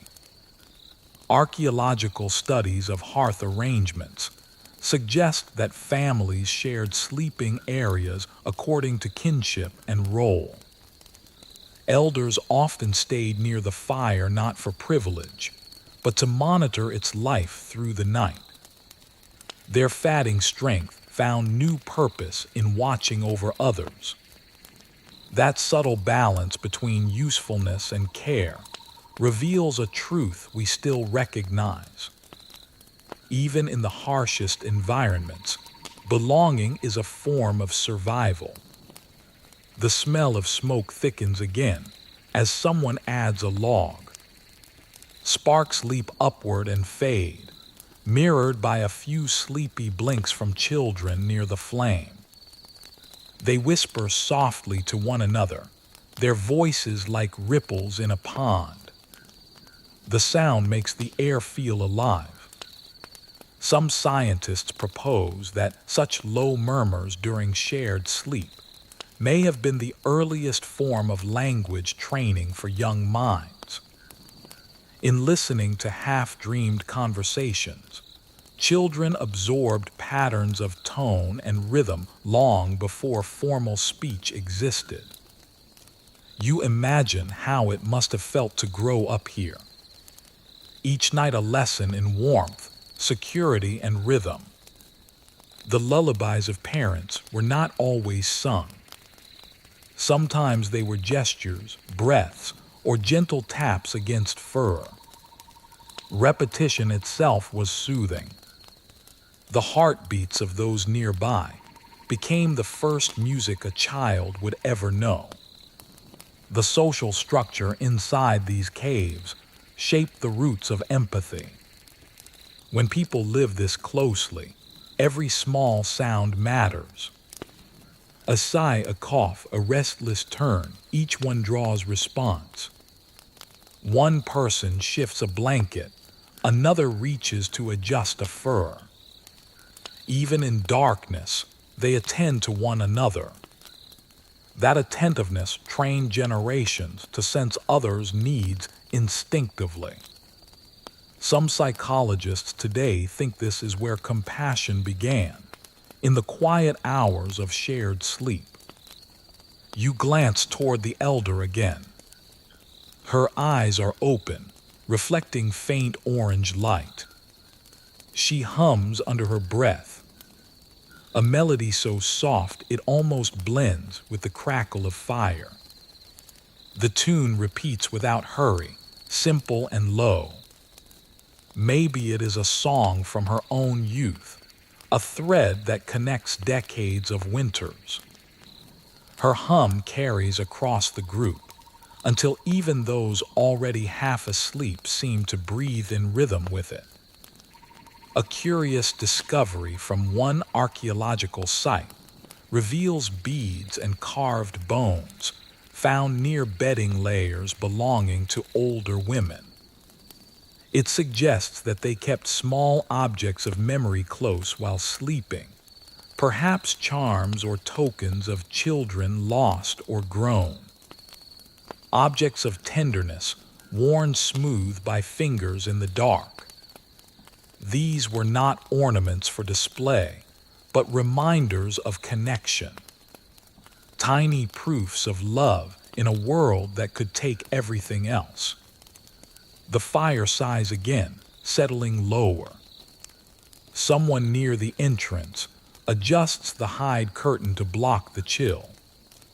The gesture wakes a few others briefly, but they soon settle again. The group's formation holds steady, a living sculpture of protection. You can almost feel the warmth radiating through the shared space, thick and steady like a heartbeat that belongs to everyone at once. There is something profoundly human about this arrangement. The very shape of it, elders guarding the fire, parents in the middle, children in the heart, has echoed through all eras. The tents of nomads, the long houses of early farmers, the small apartments of cities, all mimic the same principle, safety through nearness. In this simple pattern, comfort finds its purest form. You let your gaze drift upward to the dark ceiling. Soot stains trace faint spirals where smoke has escaped for years. The air hums quietly, alive with the memory of voices and breathing. The scent of cooked meat lingers faintly, mixed with pine and ash.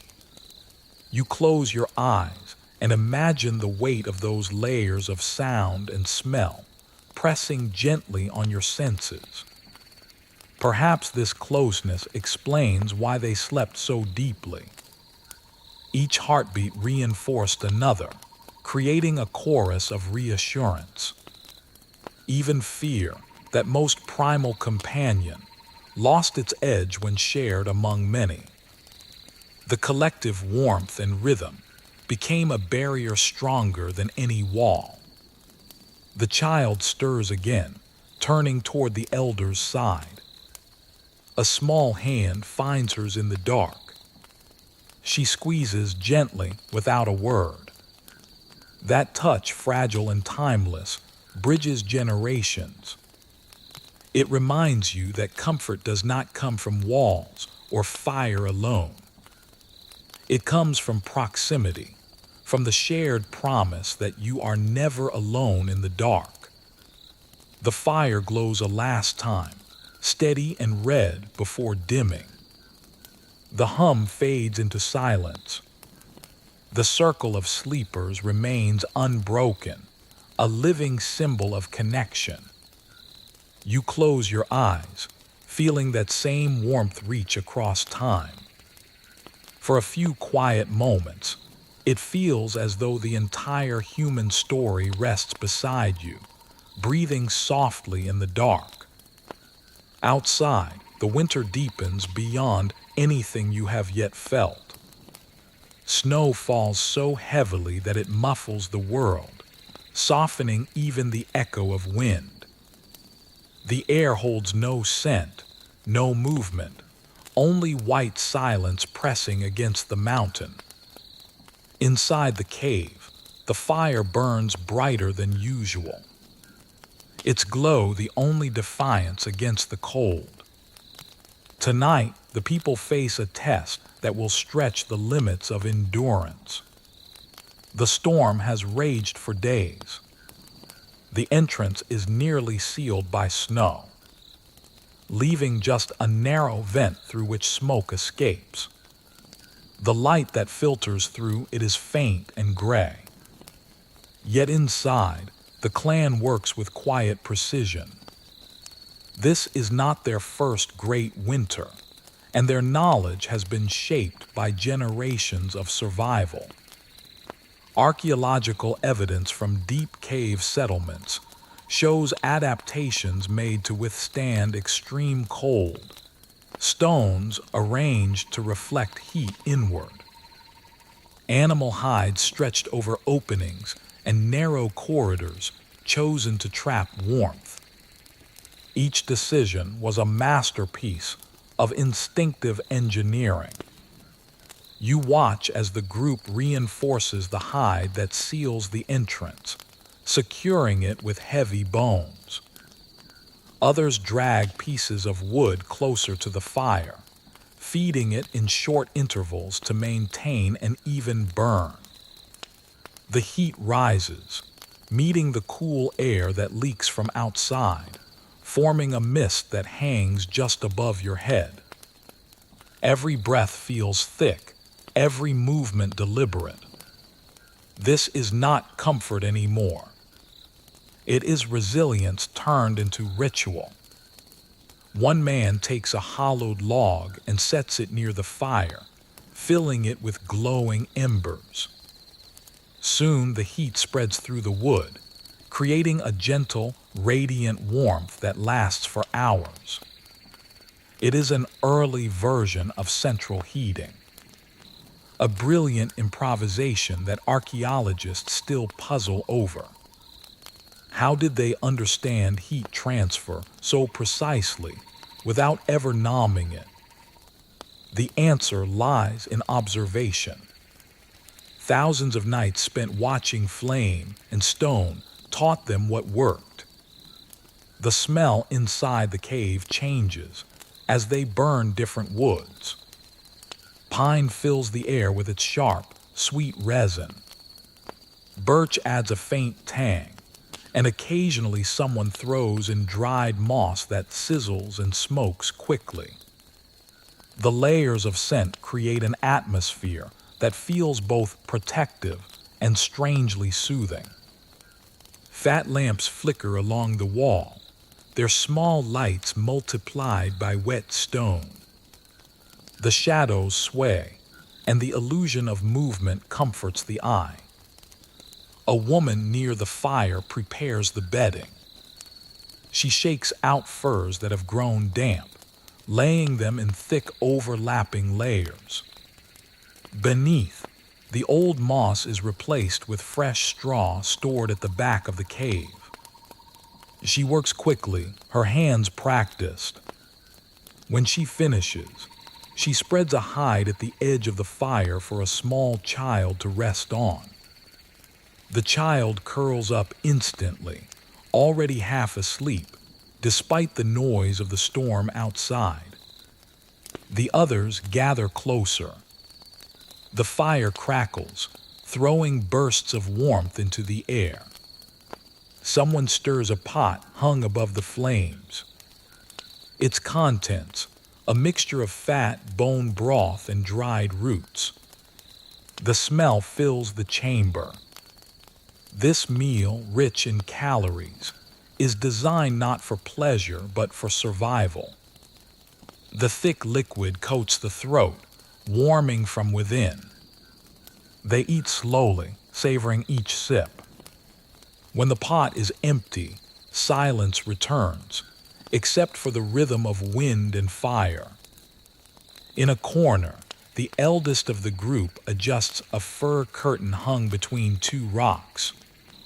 The fabric trembles slightly as warm air circulates behind it. That curtain creates a second layer of insulation, a simple but brilliant innovation. It traps heat and keeps the cold air that seeps from the walls at bay. Evidence of such partitions has been found in ancient shelters, layers of animal skin or woven grass used to divide space. They turned raw caves into homes. You pull the fur around your shoulders tighter and feel the heat cling to your skin. It is dense, steady, almost liquid. The air hums faintly, with the sound of the storm pushing at the entrance. Yet inside there is calm. The people have done everything they can. The rest is patience. One of the hunters sharpens his spear by the fire, more from habit than need. The sound of stone against bone echoes softly. Another sits beside him, weaving sinew into cord for future traps. Even trapped inside, they find purpose. It keeps fear from taking root. The act of working through danger is its own kind of courage. Suddenly, a gust of wind forces its way through the narrow vent. The fire flickers wildly, and a few sparks leap into the air. For a moment, the cave brightens. Faces glow with orange light, eyes wide. Then the flame steadies again, and a long breath escapes the group all at once. Relief ripples through the air, unspoken but shared. The storm is testing their defenses. And for now, the defenses hold. Experts studying soot layers in Ice Age dwellings have found intervals where smoke buildup nearly vanished, suggesting advanced control of air flow.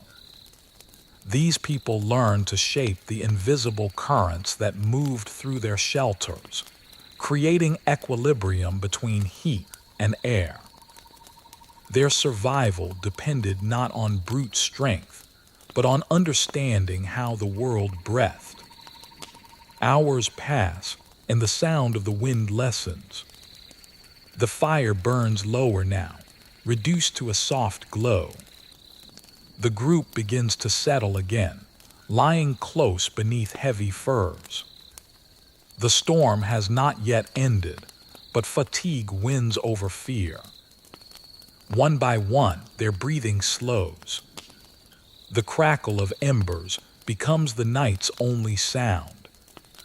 You listen to it carefully, feeling the pulse of warmth against your cheek. The temperature inside the cave remains constant. A miracle of cooperation between fire, fur, and human intention. Outside, the blizzard still howls. Inside, there is peace. Before you close your eyes, you look once more toward the entrance. The hide still holds. The snow piled high against it, now glistening faintly in the dim light. You realize that behind every moment of sleep in this frozen world lies immense labor, gathering fuel, layering hides, managing breath and fire. Comfort is earned here, built from intelligence and persistence. As your eyelids grow heavy, the fire softens into a deep red glow. The storm rages unheard. Within these walls, warmth feels eternal, as if the cave itself is protecting you. For one more night, life endures, glowing quietly in the heart of winter. By the time the storm weakens, The world outside has turned silent and silver. The snow lies in smooth waves, glittering faintly under the first trace of dawn. Inside the cave, you can feel the change before you see it. The air softens, the smell of smoke thins, and the people begin to stir with that special relief that follows danger. When the worst has passed, the human heart remembers how to laugh. At first, the sound is small. Someone mutters a sleepy complaint, and a soft chuckle answers from the other side of the fire. Soon, the tension that gripped the group for days begins to melt. Smiles appear, voices rise, and for the first time in what feels like weeks, you hear laughter that isn't nervous or forced. It rolls through the cave like sunlight, finally breaking through clouds. Every clan that survived the Ice Age understood the value of this release. Most historians agree that humor was as vital as food or warmth. Jokes and teasing helped dissolve fear and rebuild courage. A shared laugh could turn exhaustion into energy. It reminded everyone that even in a world of hunger and frost, joy was still possible. You watch a hunter sitting cross-legged by the fire, pretending to scold the embers for sleeping too long. His voice is exaggerated, his gestures wide, and the children burst into giggles. A woman nearby hides her smile behind a fur, while another throws a small bone toward him in mock annoyance. The sound of play fills the air, mingling with the scent of smoke and thawing hides. The older members smile too, though they conserve their laughter, nodding with amusement. For them, humor is sacred, not trivial. It is proof that they have endured again. Even when food is scarce and cold bites through every breath, laughter keeps despair from hardening into silence. Anthropologists studying traditional Arctic cultures have noted the same phenomenon. Groups that laughed often during crisis showed stronger cooperation and lower stress. The Ice Age families likely discovered this long before science gave it a name. As the warmth rises again, the fire crackles with renewed energy. Someone drops a handful of dried berries into the pot of broth. The sound of boiling begins, a soft rhythm that blends with murmurs of conversation. You notice how voices weave together, low hums, quiet teasing, shared memories of the storm. These exchanges are not random. They rebuild social harmony, mending the invisible thread strained by fear. One of the children crawls toward the entrance, poking at the layer of snow that blocks it. A thin stream of light seeps through, glowing golden against the ice. The child gasps, delighted. The adults watch with affection. That small beam feels miraculous, a promise that the world still exists beyond the walls. They open the vent wider, letting fresh air flow in. The scent of pine returns, crisp and alive. You can almost taste relief in the air. It smells like melting frost, like animal fat cooling after the fire, like clean breath. People stretch and move about, adjusting their layers, checking supplies. A young man tosses a snowball at another, laughing when it explodes in a puff of white dust. Even the animals tethered near the back of the cave shift and snort, sensing the calm. Life begins to vibrate again with movement. There is something beautiful about how quickly warmth returns once fear is gone. A few moments of humor, a shared glance, a little teasing, and the entire space feels lighter. Modern psychologists might call it emotional regulation, but it is really a form of collective healing. The heart remembers how to trust. An older woman begins to hum a tune. It rises gently, a melody you have heard before, simple and circular. Soon others join in, their voices blending like waves of breath. The sound fills the cave, soft but strong. It is not exactly a song, not yet music in the way we know it. It is rhythm, heartbeat, and gratitude woven together. The hum becomes a thread that connects everyone, reminding them that life is still theirs to share. You sit quietly, letting the vibration wash over you. It seems to enter the very stone. Perhaps this is what the first songs were. Warmth translated into sound. No words, no instruments, just the body echoing its relief. Music in its earliest form was therapy against the cold.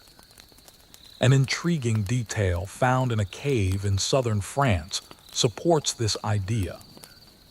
Near sleeping areas, researchers discovered bone flutes and carved whistles, their placement suggesting they were used not during hunting, but during moments of rest. The tones they produced were soft, calming, and perfectly tuned to the echo of stone walls. These instruments might have been used after hardship, helping the mind transition from fear to tranquility. The group eats together, sharing what remains of the broth. They speak of simple things, how the wind sounded last night, how the hides held firm, how much snow must now lie outside. Their words are gentle, rhythmic, easy. This is what safety feels like. One child, restless, begins to draw lines in the ash with a stick. The shapes are circles, animals, maybe faces. A few others join in, turning the soot-covered floor into a temporary playground. Their laughter bounces off the stone, bright and echoing. Even the oldest members watch, smiling quietly. They know how precious this noise is. It means the night has passed and the tribe has endured. As the fire burns lower, a soft light filters through the entrance again. The storm has stopped. Outside, the snow glows blue and white beneath the sky. The youngest runs forward, squealing at the sight, while others follow more slowly, blinking at the brilliance. For a moment, the cave fills with the sound of footsteps, crunching on snow, and laughter bursting into the open air. You stay by the fire, feeling warmth on your hands. Around you, the walls gleam faintly in the morning glow. The storm has taken much, but it has also given something back. The reminder that love and humor, even in the harshest times, are the strongest shelters of all. Night returns once more, and the air feels calm but heavy with memory. The storm has passed, yet a strange stillness lingers. The clan settles back into its familiar rhythm, though a sense of reverence fills the space. Tonight, one person will not sleep. Near the fire, the shaman prepares for the long vigil, arranging objects that seem at once mysterious and deeply ordinary. Feathers, bones, smooth stones, and a small bowl of glowing embers. You watch quietly from your place among the firs. The others lie down, their bodies relaxing in the warmth, their eyes closing one by one. The shaman remains upright, wrapped in layers of hide, face painted with ash and ochre.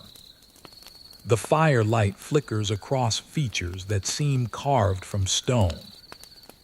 Every movement is slow, almost meditative. The sound of breathing fills the cave again, steady and soft, as if the earth itself exhales through the sleepers. In every known ancient culture, someone stayed awake during the night. Modern scholars believe this figure served many purposes: healer, dream interpreter, keeper of balance. The shaman's wakefulness ensured that the group was never fully unguarded. Yet beyond protection, there was something spiritual in the act of remaining conscious while others dreamed. It bridged the worlds of body and spirit, of night and dawn. The shaman takes a bundle of herbs from a leather pouch and drops it into the embers. The air fills instantly with a thick, sweet smoke. It smells of resin and sage, of something sharp and earthy. The scent settles into the walls, curling around the sleepers. The smoke is not just fragrance. It is intention. Anthropologists have found traces of burned plants with mild hallucinogenic properties at ancient sites, suggesting that shamans used these scents to reach altered states. Whether or not this one seeks visions, the atmosphere it creates feels otherworldly. A faint rhythm begins, a gentle tapping of bone against stone.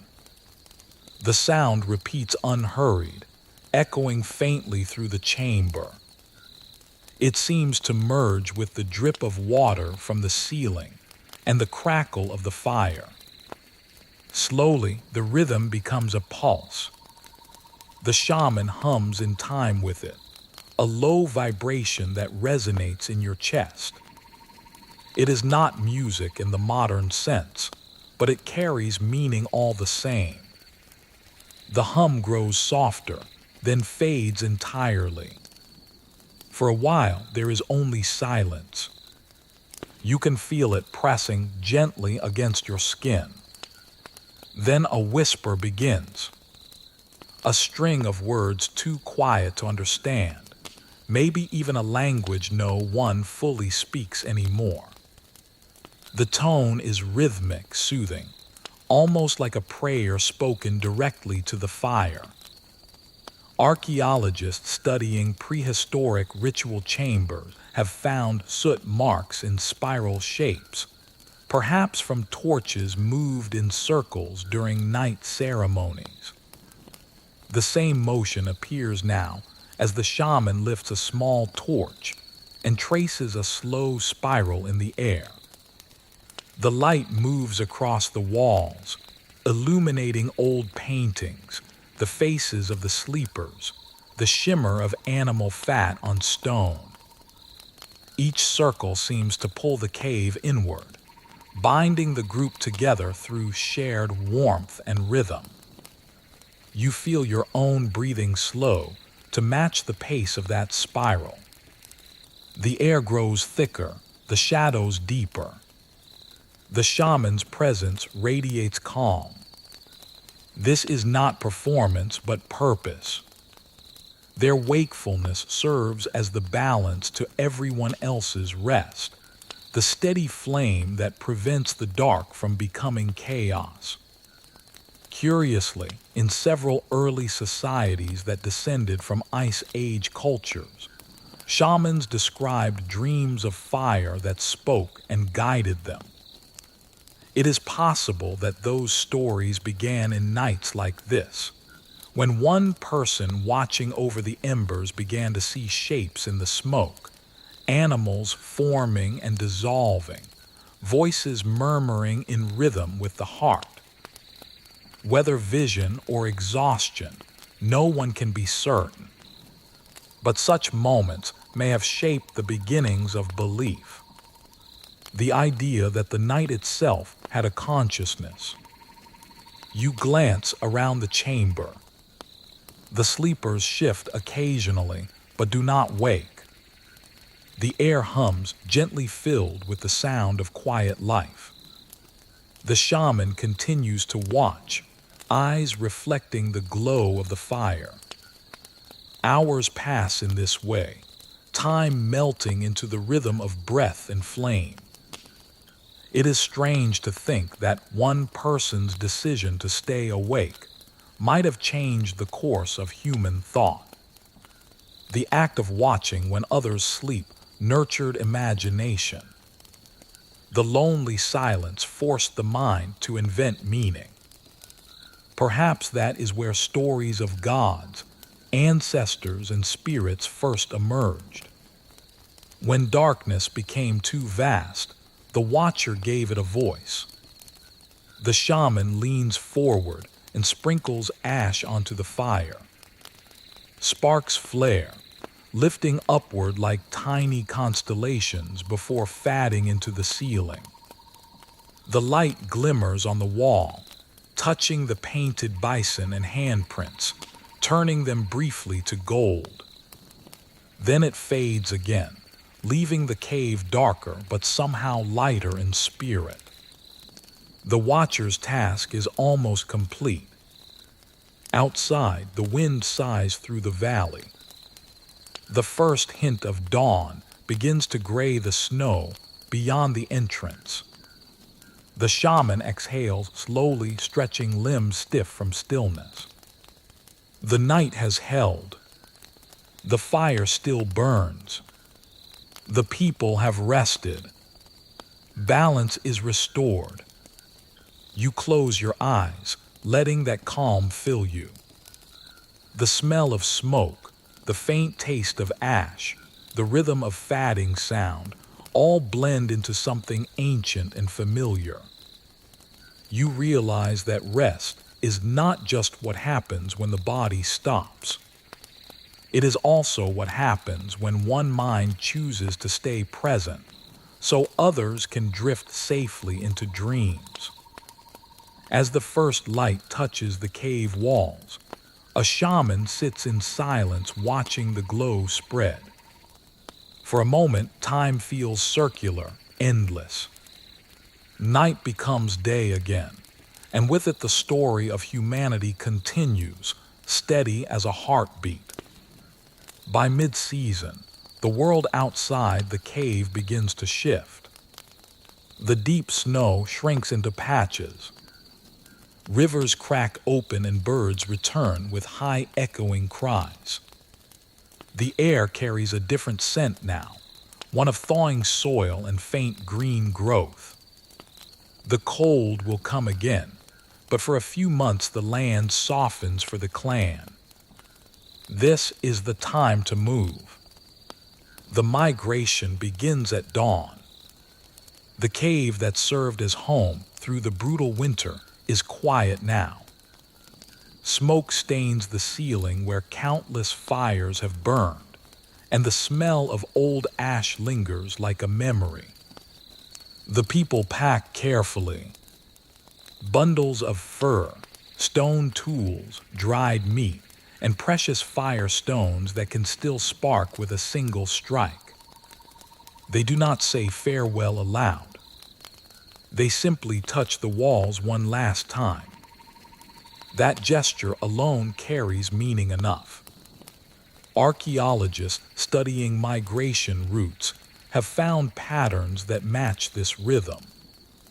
When the first thaw came, Ice Age families left their caves for open valleys and riverbanks. They followed herds, fish runs, and the promise of easier weather. What guided them was not map or compass, but memory. The landscape itself was a living archive of survival. Every ridge and hollow told a story. Every stone marked a past refuge. You follow them out into the pale light. The sun feels unfamiliar after so many nights of firelight. The snow crunches beneath your feet, but patches of earth peek through, soft and damp. The air tastes alive, rich with the smell of thaw. In the distance, you hear water running freely for the first time in months. It sounds almost like laughter. The group moves slowly, carrying everything they own. Children walk between adults, their small feet sinking into slush. The elders keep a measured pace, leaning on sticks polished by many winters of travel. There is no hurry, no panic, only steady movement. They are returning to a cycle older than memory. An interesting clue found in ancient European sites reveals that many Ice Age families return to the same caves year after year. The layers of ash, bones, and tools in those shelters show repeated use, separated by seasons of absence. These migrations were not aimless wanderings, but deliberate circuits across familiar land. The world itself was a network of remembered resting places. As they walk, the air grows warmer. You can feel sunlight on your face, faint but kind. The rhythm of footsteps over melting snow becomes hypnotic. The sound of voices drifts through the air, low and contented. A hunter hums softly, perhaps repeating one of the old winter melodies. The children echo him, turning it into a game. The result is music shaped not by instruments, but by motion and shared breath. When the group pauses beside a stream, they rest on the thawed ground. The earth feels spongy, full of water. Someone kneels to drink from the clear current, cupping hands carefully. The taste of cold water is sharp, clean, almost sweet. You realize how rare freshness must have felt after months of melting snow over the same fire. As the sun rises higher, the people begin to walk again. The terrain opens into wide plains still patched with ice. In the distance, dark shapes move against the horizon, herds of reindeer migrating north. The hunters study the movement carefully, deciding which direction to follow. The future will depend on these choices. Researchers who examined Ice Age hunting grounds discovered that routes between caves and plains matched seasonal animal paths. These humans were not wandering blindly, but traveling with intention, guided by patterns learned from generations before. It was memory passed through stories and instincts, the wisdom of where warmth could be found, where food would return, where sleep would once again be safe. You can almost feel the invisible thread connecting one cave to another, one night of fire light to the next. Perhaps that is what dreaming taught them. To imagine a place before reaching it, to hold an image in the mind until it became real. The memory of comfort was a compass no storm could erase. By afternoon, the group reaches a ridge overlooking a valley. Below lies a patchwork of stone and grass, dotted with shallow caves. The air carries the smell of water and distant smoke from another family's camp. The elders exchange glances and nods. They will stay here for a time. The children run ahead, their laughter carrying through the air. The sound is the same in every era. freedom rediscovered. The people move methodically, inspecting each hollow for safety. They look for signs of animals, for air flow, for the shape of rock that will hold heat. When they find a suitable spot, they begin to unpack. Firestones strike, sparks leap, and soon the air fills with the smell of smoke again. It feels like home, though the view has changed. This constant movement between shelters shaped their understanding of belonging. Home was not a single place. It was a rhythm of returning, a circle of memory. To sleep deeply in one cave meant knowing that another awaited when the season turned. In that way, rest became both physical and spiritual travel. The evening deepens, and the new fire crackles brightly. The air outside cools, but inside the chosen cave, the heat spreads easily. You sit near the entrance, watching the sky fade from blue to violet. The herd still moves across the horizon, shimmering like ghosts of gold and silver. Behind you, the group begins its familiar preparations for sleep, arranging furs, stacking wood, murmuring softly. You understand now that this migration is not only about food or shelter. It is about continuity, the quiet assurance that even after leaving one safe place, another can be made. The dream of warmth carries forward, linking winter to spring, cave to cave, generation to generation. As the stars brighten above, you close your eyes and listen to the fire's first song in this new home. The sound is the same, the warmth unchanged. The earth cradles its travelers once again, and the memory of every cave they have ever known glows faintly inside the flame. The new cave feels like a gift. Its walls curve gently, holding warmth with less effort, and a small crack above the entrance lets the smoke escape perfectly. For a few nights, everything seems easy again. The clan rests well, their laughter light, their bellies full from successful hunts. Yet in this fragile balance, nature still waits to test them. One evening, as dusk deepens into indigo, a cold gust snakes through the entrance. The fire flickers, but does not go out. The watchers glance at one another and shrug. The air outside smells sharper, metallic. The wind continues to rise until it moans through the valley. Someone feeds the fire, but the flames hesitate as if uncertain. A few hours later, the temperature inside begins to drop. The children stir under furs, pressing closer to their mothers. The adults add more wood, then more again, but the warmth fails to hold. The draft that usually keeps the air clean now pulls heat away. The smoke that once escaped easily drifts back inside, gray and thick. The fire gasps as if struggling for breath. You can feel the cold spreading through the stone itself.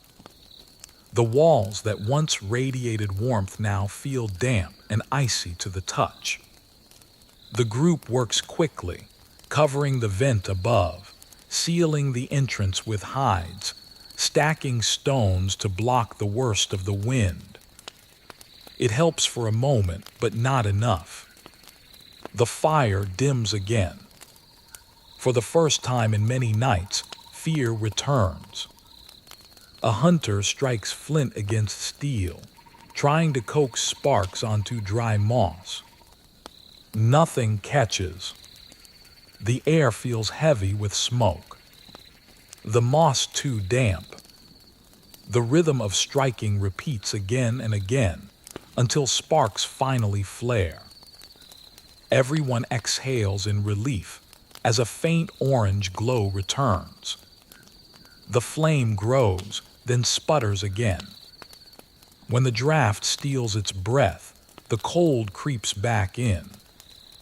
In studies of Ice Age hearths, researchers have discovered layers of ash mixed with stone fragments and bones arranged in deliberate rings. These rings acted as insulation and windbreaks, helping fires survive in unstable air. The people around you now improvise the same solution. They rebuild the hearth, stacking flat stones around the flame to protect it. The work is fast but careful, guided by experience rather than panic. The result is immediate. The flame steadies. Its light warm again. The relief is palpable. They have rebuilt safety with their bare hands. Yet something still feels fragile. Like the world outside is watching, waiting to remind them how small they are. The night deepens. Snow begins to fall again.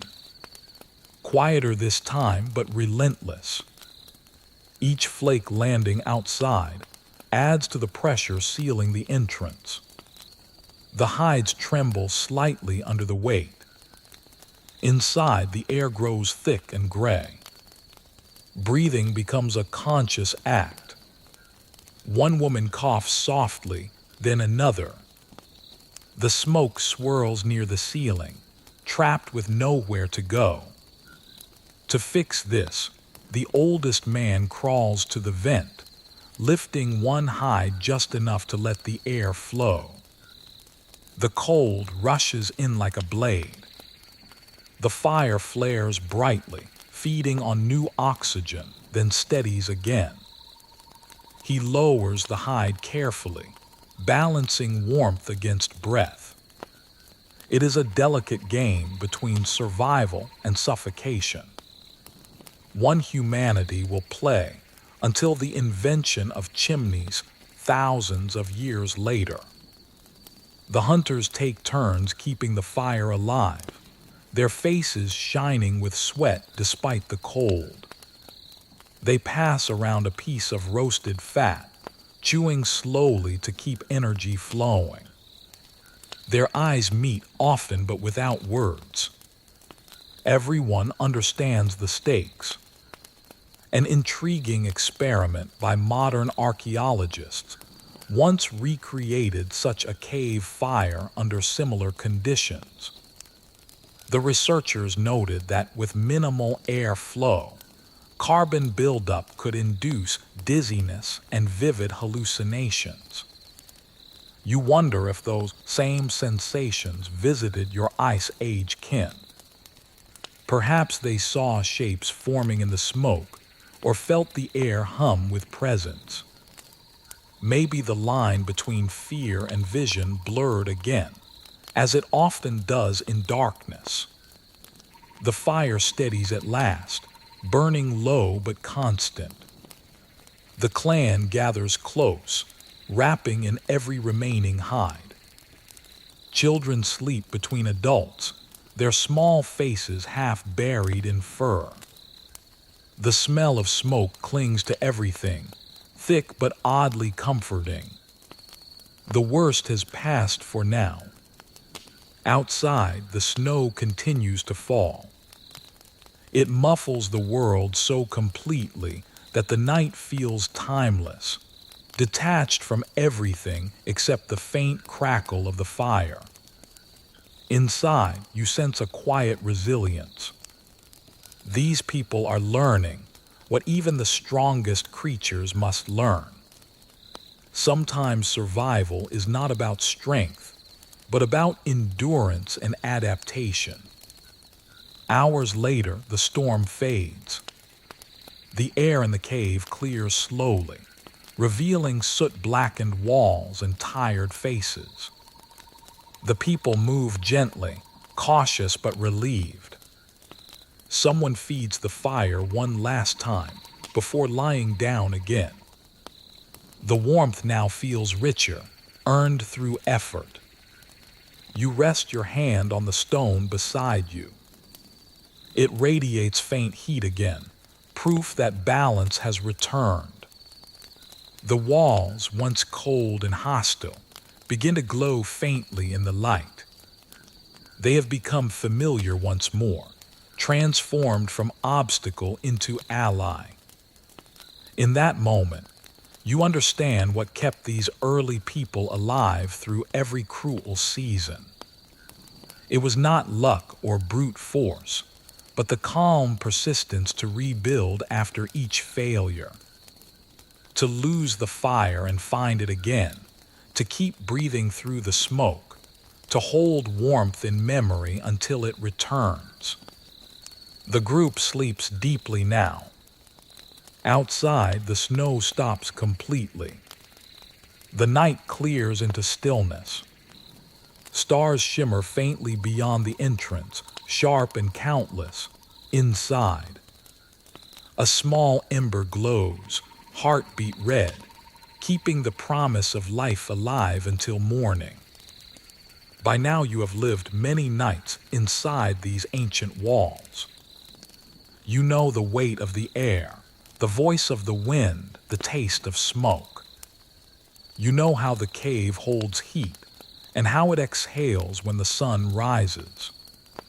Yet something about this night feels different.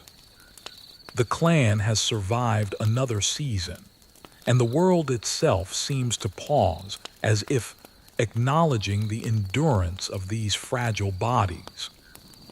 The fire burns steady and bright, smaller now than in the bitter months, but still the center of everything. The people gather around it, quieter than usual. They speak in soft tones about the hunt, the weather, and the future. For the first time, no one sounds afraid. They have learned how to make comfort repeatable. The art of sleeping well in a world of frost has become almost an inheritance. What is remarkable, scientists say, is that these ancient sleeping patterns still echo in our biology. Studies of circadian rhythms show that the human brain calms most effectively under the same conditions our ancestors created. Dim light, gentle sound, warmth shared between bodies.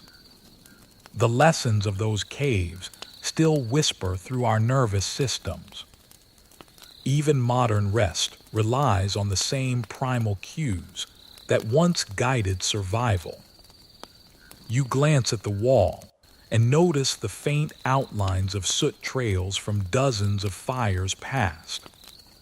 The blackened layers shimmer in the orange light like the rings inside an old tree. They are the archive of thousands of nights of human breath. Each layer carries the story of a winter endured, a family protected, a dream remembered. A young woman sits near the fire, braiding a cord from animal sinew. Her fingers move with calm precision. Around her wrist is a small string of beads made from shells carried here from a distant coast. It is one of the few decorations in this world of stone and fur.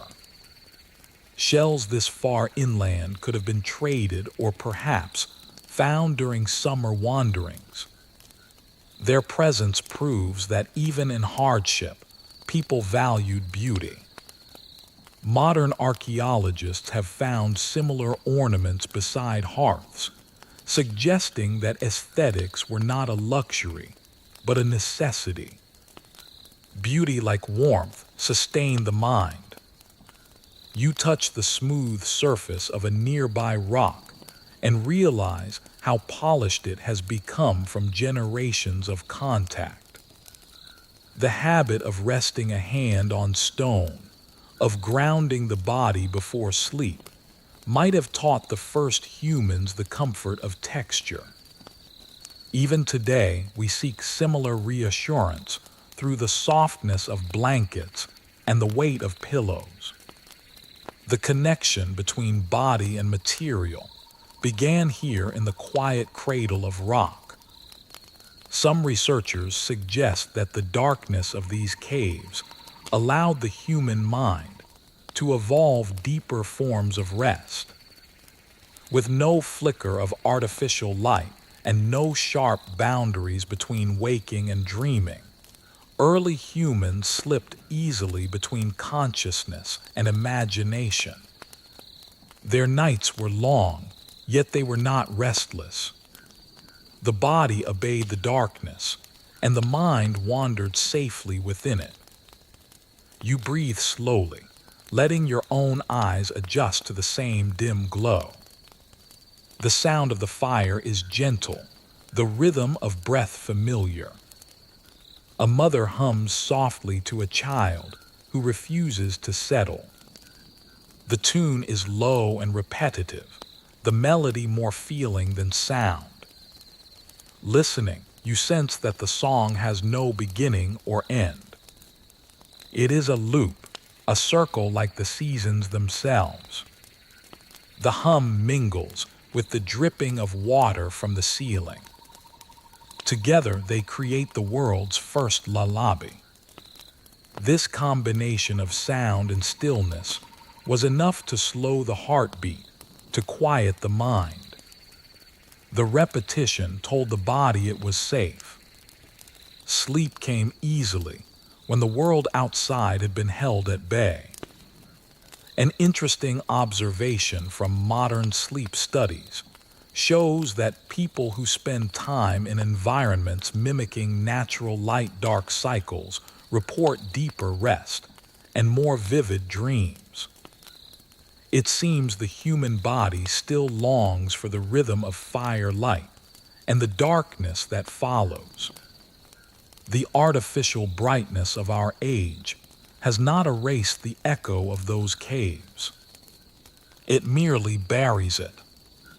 As you sit there, you imagine the first moment a prehistoric person woke and watched the fire dim, realizing they had slept through the night without fear.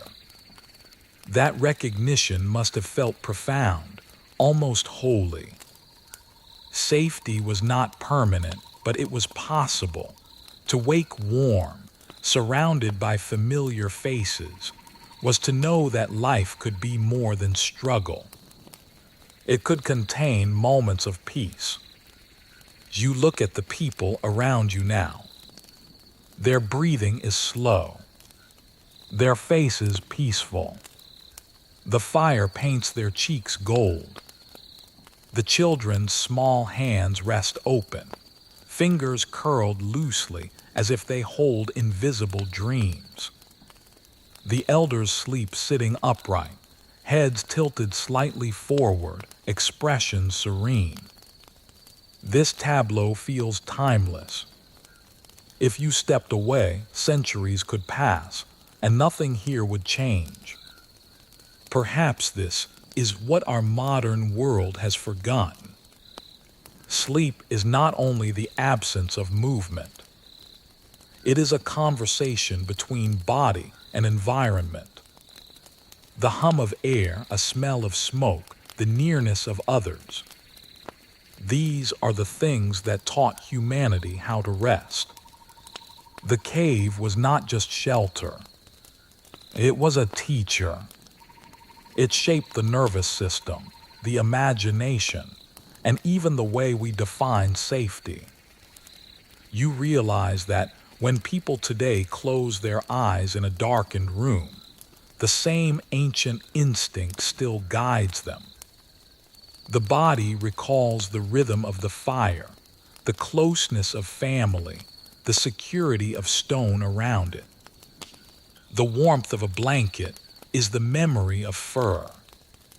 The sigh of a heater is the echo of wind outside a sealed entrance. The past lives quietly within each night's rest. The fire snaps gently breaking the stillness. A few sparks rise and vanish. You stretch, feeling the air shift against your skin. The warmth is perfect, not stifling, not cold. Your breathing matches the rhythm of those around you. For a brief moment, everything feels aligned. Outside, the night stretches over the valley. The snow glows faintly under the stars, and a thin mist moves along the river. Inside, the last fire of winter burns low but steady. You close your eyes, aware that soon this clan will move again, carrying fire, stories, and dreams to the next shelter. The legacy of their nights will continue far beyond these walls. The season turns gently now. The air at the cave's mouth no longer bites, but carries the faint sweetness of thawing grass. The river beyond has broken free of its icy shell, and its voice drifts faintly through the valley. Inside, the fire burns smaller each night. No longer a desperate defense against the cold, but a quiet companion marking the passage of time. The people are preparing to leave this cave for the last time. You sit with them as they sort their tools and furs, their movements slow, unhurried. No one seems eager to go, yet everyone knows it is time. The air feels different, lighter somehow, as though the cave itself is exhaling. Months of smoke have left the walls dark and shining. Yet patches of color remain from the paintings made in earlier nights. They gleam softly now in the daylight, red and black and ochre, reminders of stories whispered before sleep. The youngest child laughs near the entrance, delighted by the first moth of the season fluttering in the light. Others smile at the sound. For the clan, laughter and bird song mean survival has succeeded. There is food enough, warmth enough, and the promise of more beyond the valley. The ice is retreating, and the land opens its arms again. Archaeologists studying the layers of soot and debris in such winter shelters often find a sharp change near the top. Traces of pollen, lighter ash, cleaner air. These marks record the final nights of habitation before families moved towards summer plains. To them, the caves were never prisons, but seasonal havens. They belong to the rhythm of migration as much as the fire and hunt. The group begins their final ritual of gratitude. The elder who kept the fire through the darkest nights kneels by the hearth, stirring the ashes with a smooth bone. She scatters a handful of dried herbs into the fatting coals, and a pale ribbon of smoke rises. The scent fills the cave, pine, sage, and faint sweetness of dried berries. It is not a prayer in words, but an offering. The smoke drifts upward, brushing the ceiling where soot has thickened for generations, merging with the memory of every fire that ever burned here. They do not rush to extinguish the last flame. Instead, they let it shrink naturally, feeding it just enough to stay alive until the moment of departure. Each person touches the warm stone at the edge of the hearth. The same gesture repeated countless times. Some whisper softly, others remain silent. There is no grief in the ritual, only quiet reverence. A young hunter packs embers into a hollowed piece of wood, lined with moss and bark. He will carry this living spark to their next camp. Archaeological evidence shows that such portable embers were treasured possessions, protected with the same care as tools or food. They allowed fire to be reborn wherever the group settled again.